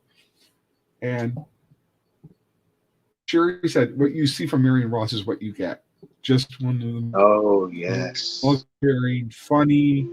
She could be baudy if she wanted to be. Absolutely. It's like, yes. You know, like Betty. So could Florence Henderson. Oh, could I tell you stories about Florence Henderson? Oh, my God. Yeah. Last time I saw her was at the Industrial Hall of Fame. And her daughter, Jacqueline Bernstein, and I used to hang out together during they did 5 in one night. They did 2 shows and a dinner break and then 3 more. And I had not seen Jackie, Florence's daughter, in over 35 years. And Florence, like Betty White, could be the most bodiest woman you could meet. And you look at Florence Henderson, you think the mother of Brady Bunch. Don't kid yourself. Florence could swear like a sailor. And you wouldn't think so until you spend half an hour with Florence and go, okay, everything is fair game with Florence. But you couldn't help to love her. Oh, yeah. She did come over the top with it. We just, in the happenstance, just being around her, she'll just start telling stories. It's like Shirley Jones. Yeah. And it's like, but see, if you know Betty White, like, she's more Sue Ann Nivens and she's Rose. Yes. But unless you really know Betty White, you go, oh my God, I can't believe she swears like that. But you have to be around Betty to understand that's not who she is. That's a part of who she is. It's part of the. When I had a reconstructive jaw surgery when I was 14, and I came after a couple months of being away from the Mama's Family set, and she was one of the first people to greet me. But when I came back to my hospital room after my surgery, the first thing I saw was flowers and a balloon and a picture from Betty. And I had talked to her manager about a year before Betty died, and I shared him with these stories. So she knew how I felt about her, but I didn't want to bother her. She was 98 at the time, or 97. So I left her alone. I just said, just tell Betty how much I love her and my feelings for her, and that Betty and my father had done a sitcom based on Fawlty Towers called Snavely. So I said, did Betty have a copy of this? I'd like to send her the copy. And he said, sure, send it. So I sent it. And a couple of weeks later, I followed up on it and said, how's Betty doing? Fine. I said, she really appreciated you sending the video and all the memories you shared about how much Betty meant, because my dad had Betty in the 50s when she was performing at the Fred Miller Theater in Wisconsin, and my dad was directing her in a play. So my dad and Betty go back into the 50s together. And they're both from Illinois. My dad's from North Side Chicago. Betty's from Oak Park, Illinois. Yeah. So they have that connection. But before she died, I had reached out to Jeff, her agent, and said, just send her my love and just say to her how much I appreciate her and what she meant to me as a person with the surgery and how she was there for me and being loving. And he wrote me a couple of weeks later and said, I told everything that you told. I extended to Betty, and Betty just said, please tell Chris how much I love him, how much I love Harvey, how those wonderful memories on the Mama's Family set are so memorable to me. And all the stories I shared with him that he relayed to her, and she relayed back to me. Those are the memories that I remember about you, Chris. And see, but to me, it's like if they had not been really good people, care what kind of performers they were. I think, it's easy for me to celebrate or help a performer with their elevating their brand. It's more about the person behind the brand than the brand itself. Exactly because right. If you don't like the person, then tough sell. You can't really invest in the idea of helping somebody. Right? How am I selling somebody? I can't sell Charles Manson to you. No, that's a stretch. Yeah. Right. Maybe you could have done Charles Nelson Riley. Oh God, I can't tell you how many people thought my dad, Charles Riley, were the same person. Really? Yeah, there's a thing with Riley. He tells a story on YouTube. If you go on YouTube, back in the 60s or 70s, Herbert Berghoff, who was married to Leo Hagen, he had this Oscar winners, Tony winners, Emmy winners in his class. Hal Hoper, my father, Charles Nelson Riley, everything. So, for some reason, Charles Nelson Riley and Carl Malden, my father, both had all these pug nose, these certain noses, and they have a certain affectation. So people have actually confused my father with Charles Nelson Riley and Carl Malden. And because I guess Charles has a height about him. He's got a certain face. And so they say, oh, God, hey, I haven't seen you in a long time, Harvey. I didn't know you did Match Game.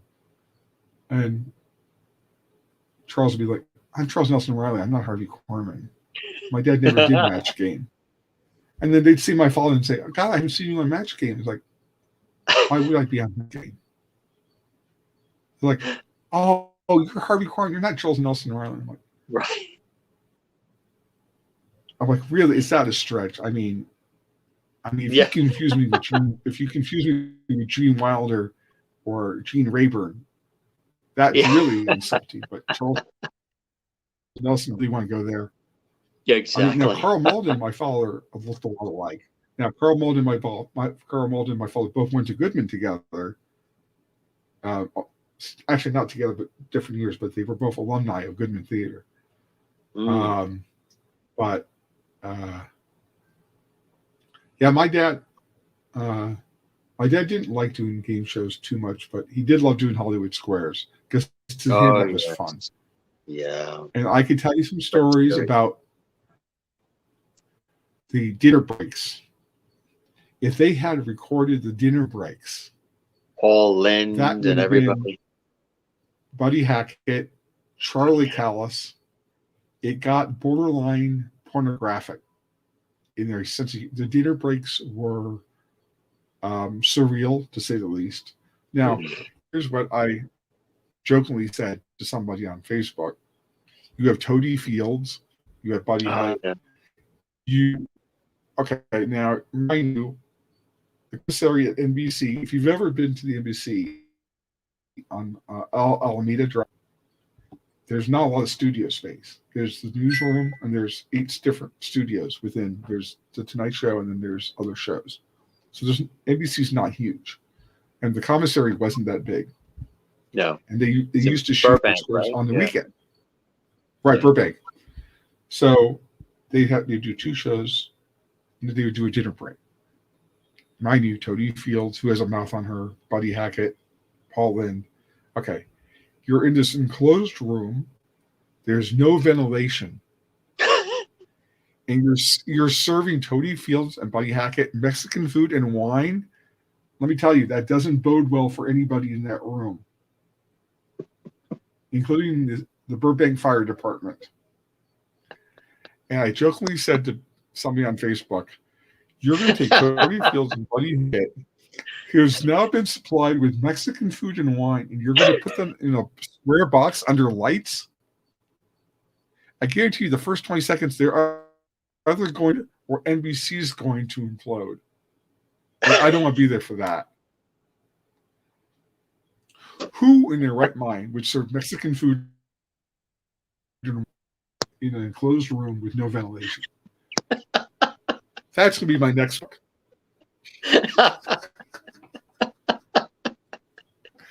I swear to God, nobody's ever thought about this. See, this is but the it kind of makes shit I think about. total sense. It does.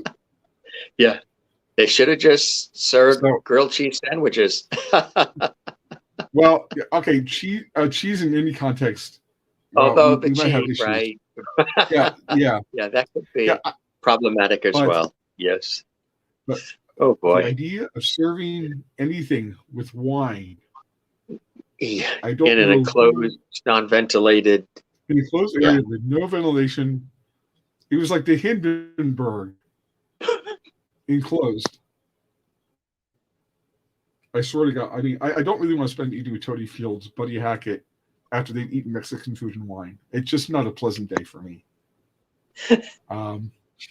But it got raunchy. It got raunchy. If you, like I said, with Toady Fields and Charlie Callis, Hackett, or Mel, any of the combination of the three, they've swilled enough wine, and now they have to go back to work. So now you've got these performers who are known, right, and they're already known for having, acerbic wit. Now you supplied them with liquor. Now you're asking them to go do 2 more shows. Ooh, I don't want to be the PR person for the Hollywood Squares on that day, because somebody says something wrong, then they have to find a way to beep it. Because remember, there was a daytime version, there was a nighttime version. Yes. And the daytime version could get a little raunchy too, but as I said, I do be on the Squares, just Karen Valentine. Her Alleman, the 70s people. Mike Connors was a very dear friend of mine. Mike Connors, and he was very close to Peter Marshall. And most people don't know this. I see if Mike had been alive, I'd had him do your show, because Mike had the most incredible sense of humor. You would never you see Mike Connors and you don't think wit, but you have to remember his nickname was Touch Connors. He played for John Wooden at UCLA. He was, people don't know him as Touch Connors. They know him as Mike Connors from Mannix, But he had the most wicked sense of humor. Truly one of the dearest people in the world. Mm-hmm. And we lost him a couple of years ago. Yes, and that's right. I've spoken to Mary Lou, his widow, a few times, and it's hard. You don't want to bring him up, but you do want to acknowledge. I miss Mike, like James Hampton, who just died from F Troop. Ken Berry, just and these are all people I grew up with, who I've known. With all of them. And actually, I'm gonna. It's funny you brought this up. James Hampton, who played Dauber on F Troop, has a book out calling "What Me Show Business," and his wife helped finish his book before he died. And I should have Mary D. Hampton, James' widow, come on do your show, so she can promote her book and talk about James's life, because James was very good close friends with Burt Reynolds. Yeah. James Fabulous. Hampton was a very dear friend of mine. So I'm going to have to make a list of people I need to hit up for you. Appreciate that. There's a few. I'm very happy to do that. And I will reach out to Karen Knotts as well. It gives me an excuse to reach out to her and say, hey, because I've not spoken to Karen in a while. Because I know she was writing on her book. She was working on her book at the time when I talked to her. Yeah. So there's a few people I will reach out on your behalf gladly, and it's my honor to do so. And Kathleen Walker in New York City had a question. She said, "Did your dad like being on the Munsters? He was so funny in that role." He loved it. Oh my God, he became such good. He became so affectionate. He had great affection for Fred Gwynn, who had quit show business, and he went back east in New York, Connecticut, and started painting. And he was a great artist, fine arts talent. And but my dad had such a great affection for him, and my dad did 4 Munsters, I think, 4 or 5. He loved him because each time he did one, he got to play a different, broader, crazy German accent guy, broad comedy. And he said he had so much fun with Fred Gwynn and Carlo and Al Lewis, but he had so much affection for Fred Gwynn. And he loved doing the Munsters. He loved doing Donna Reed. He loved doing Gidget. And Don Porter, who played the father on Gidget, was good for our families. That's right. So, yeah, he. Amazing. Huh? I think my dad. Yeah, I think he did a Route 66. In his early, like I said, back then there was only 3 channels, so you moved around. That's it. That's right. And he did, like I said, he did at least 3 or 4 Lucys.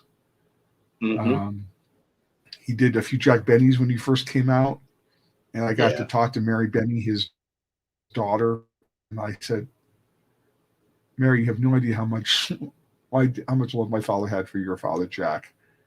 And she said, "Chris, I don't know if you know this, Jack always bred and had so much love, affection for your father, and loved working with your father." And for me to hear that, to hear Jack Benny's daughter say Jack loved my father, was like, wow.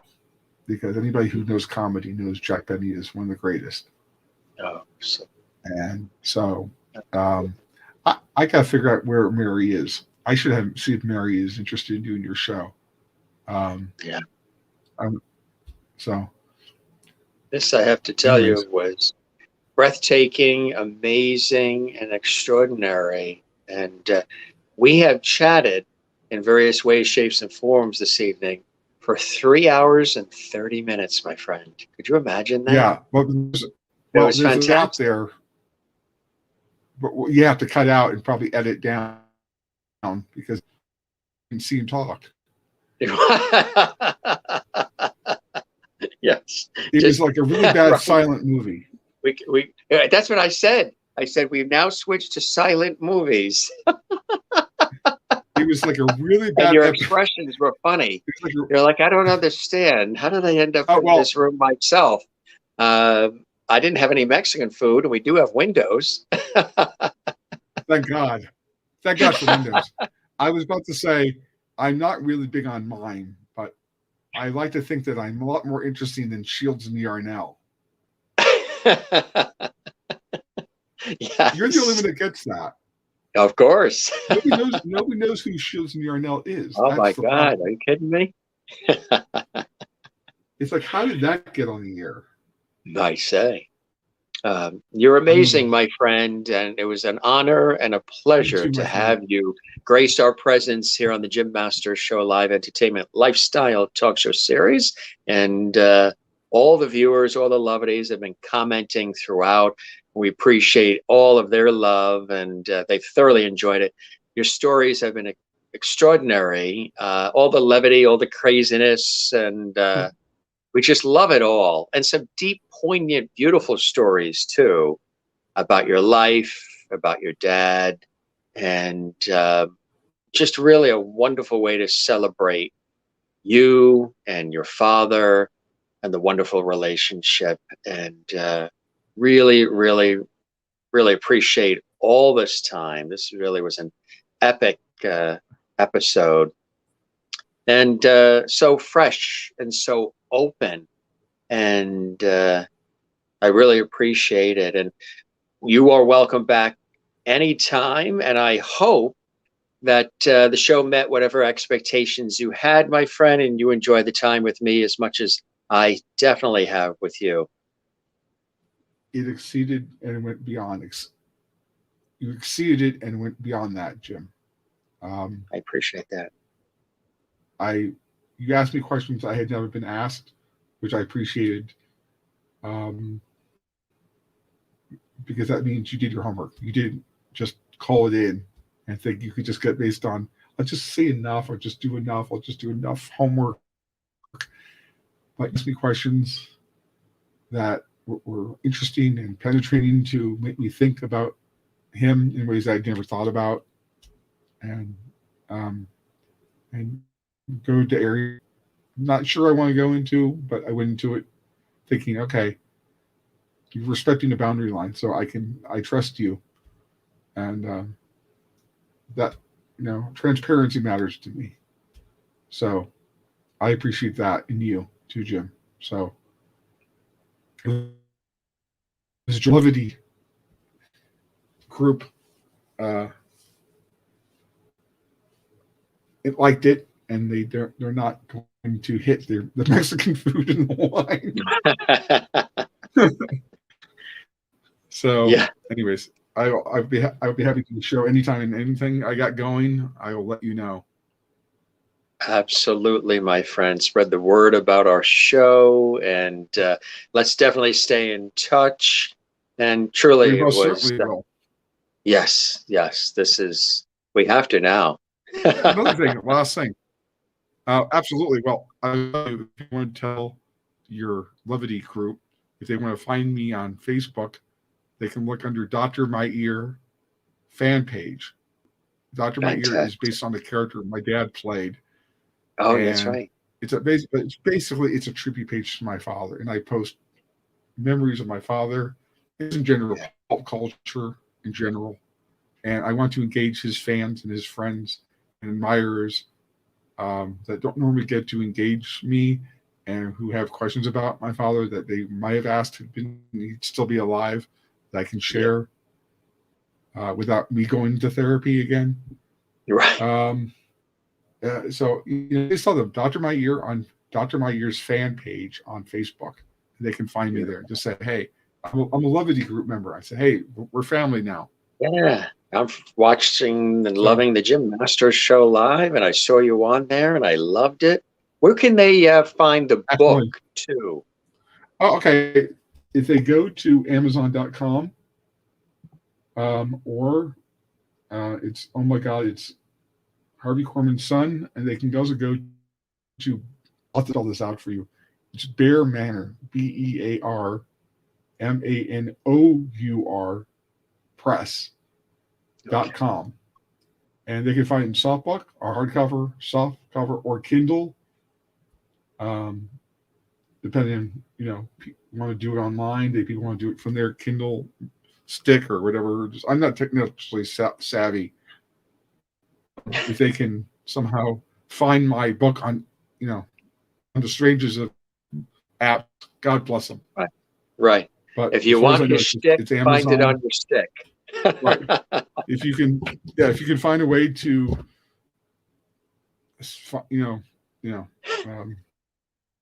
but Amazon definitely has it. Some people want to hear it.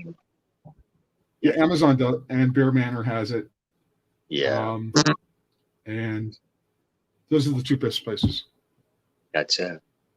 So, my friend, this was again a wonderful evening, and I thank you for all of the time and the attention. And I wish you nothing but continued blessings and joy in your life. And we will definitely keep the porch light on for you, and you're welcome back anytime. Thanks for being with us, Chris.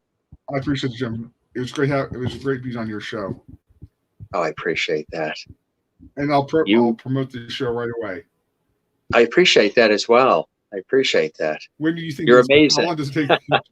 Well, thank you, Jim. I appreciate. How long does it usually take for you to edit the show?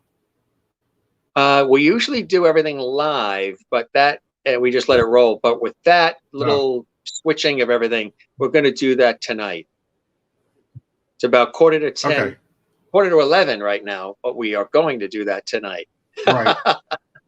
Okay. We'll smooth that out. All right. Well, when you're ready to air it, I will post it right away. Absolutely. George and I say thank you very much for being with us. Say hi to George. You're the best, my friend. You take care, Chris. You too. Yeah. Thanks for being with us, Chris. It was once again a real pleasure. Thank you. Thank you. Take care. It was my pleasure. Be well. You too. Bye-bye now. Thanks. Bye-bye. You're welcome. Christopher Korman here on the Jim Masters Show live entertainment lifestyle talk show series. We really appreciate him being with us, and what an epic night. What a fun night. You know, it's a Saturday night.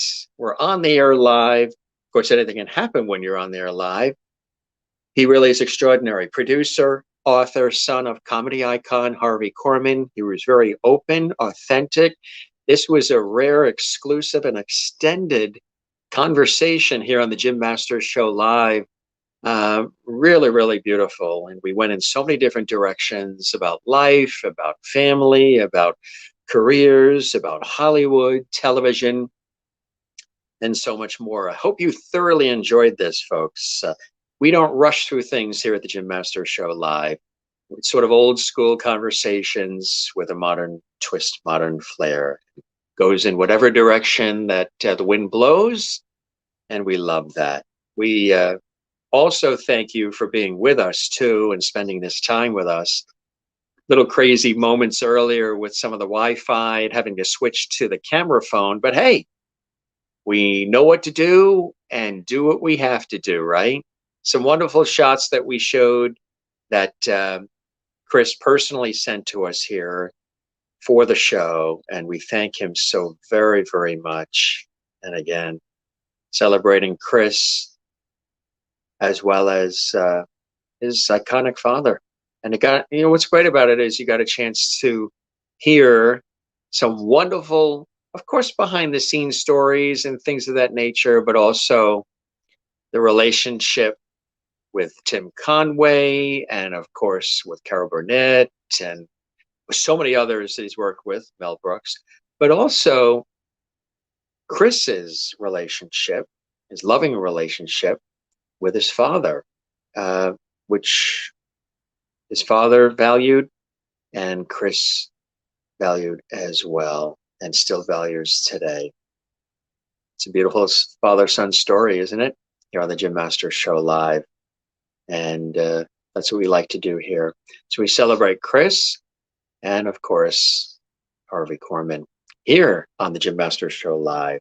We're going to wrap up, gang. This was really a pleasure. I want to let you know that tomorrow we have another fun show. You know who's joining us? The Trinity Irish Dance Company. They're going to be with us live at 7 p.m. Eastern, 4 p.m. Pacific. On Tuesday, from the Phantom of the Opera on Broadway, Jeremy Stoll, who's starring in the Phantom of the Opera on Broadway, is going to be with us as well. From Saturday Night Live, coming up soon, Christine Ullman. She's one of the vocalists for many years on SNL. She's going to be with us as well. And we look forward to her joining us again. Again, if you're watching now and you're saying, gee, this picture looks a little different than normal, we had to switch to the cell phone because there was a storm, I think, that might have went through and took out the Wi-Fi. So we're using the cell phone because the show must go on. You learn that in this business. You guys are the best. Thank you very much for joining us. Now, if you have not subscribed to our YouTube channel, we would absolutely love it. And give it some levity. Click that notification bell you see there, little bell icon, so that way there you never miss any of the episodes that we have. And give this episode a hearty like and leave a comment on our YouTube channel as well. Thanks for all the activity, all the comments. We saw a lot of levities tonight, a lot of new faces too joining us. And for those of you who are watching for the first time, we thank you as well. Kathleen Walker says, this was great, quite epic. Thanks, Jim. Pleasure all mine, Kathleen, there in New York City. We love you. And thanks for being with us. This was epic. About 3 hours and 42 minutes. One of the longer ones, but wasn't it terrific? The stories were absolutely amazing. And the interactivity was terrific as well. That's right. Clocks go ahead an hour tonight. Oh, that's right. We're going to lose the hour of sleep. We better go to bed soon. You know what it is? That amethyst light that you're seeing there, Jen, that's always there, but the color seems to be brighter because the camera phone is here and the positioning of our studio is a little bit different. So you're talking about that light. There. That one. I know that's always there, but maybe sometimes when we use our other setup, it might block it. But I know you love that color. And thanks for the comment. That's Jen Barry in Allentown, Pennsylvania.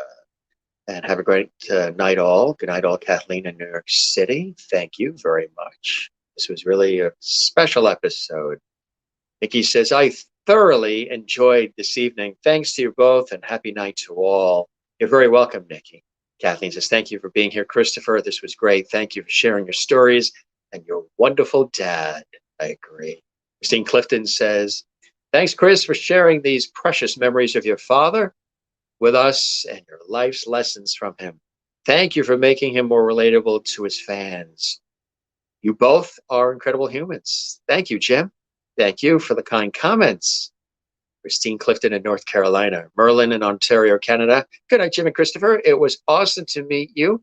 So many interesting stories from Merlin in Ontario, Canada there.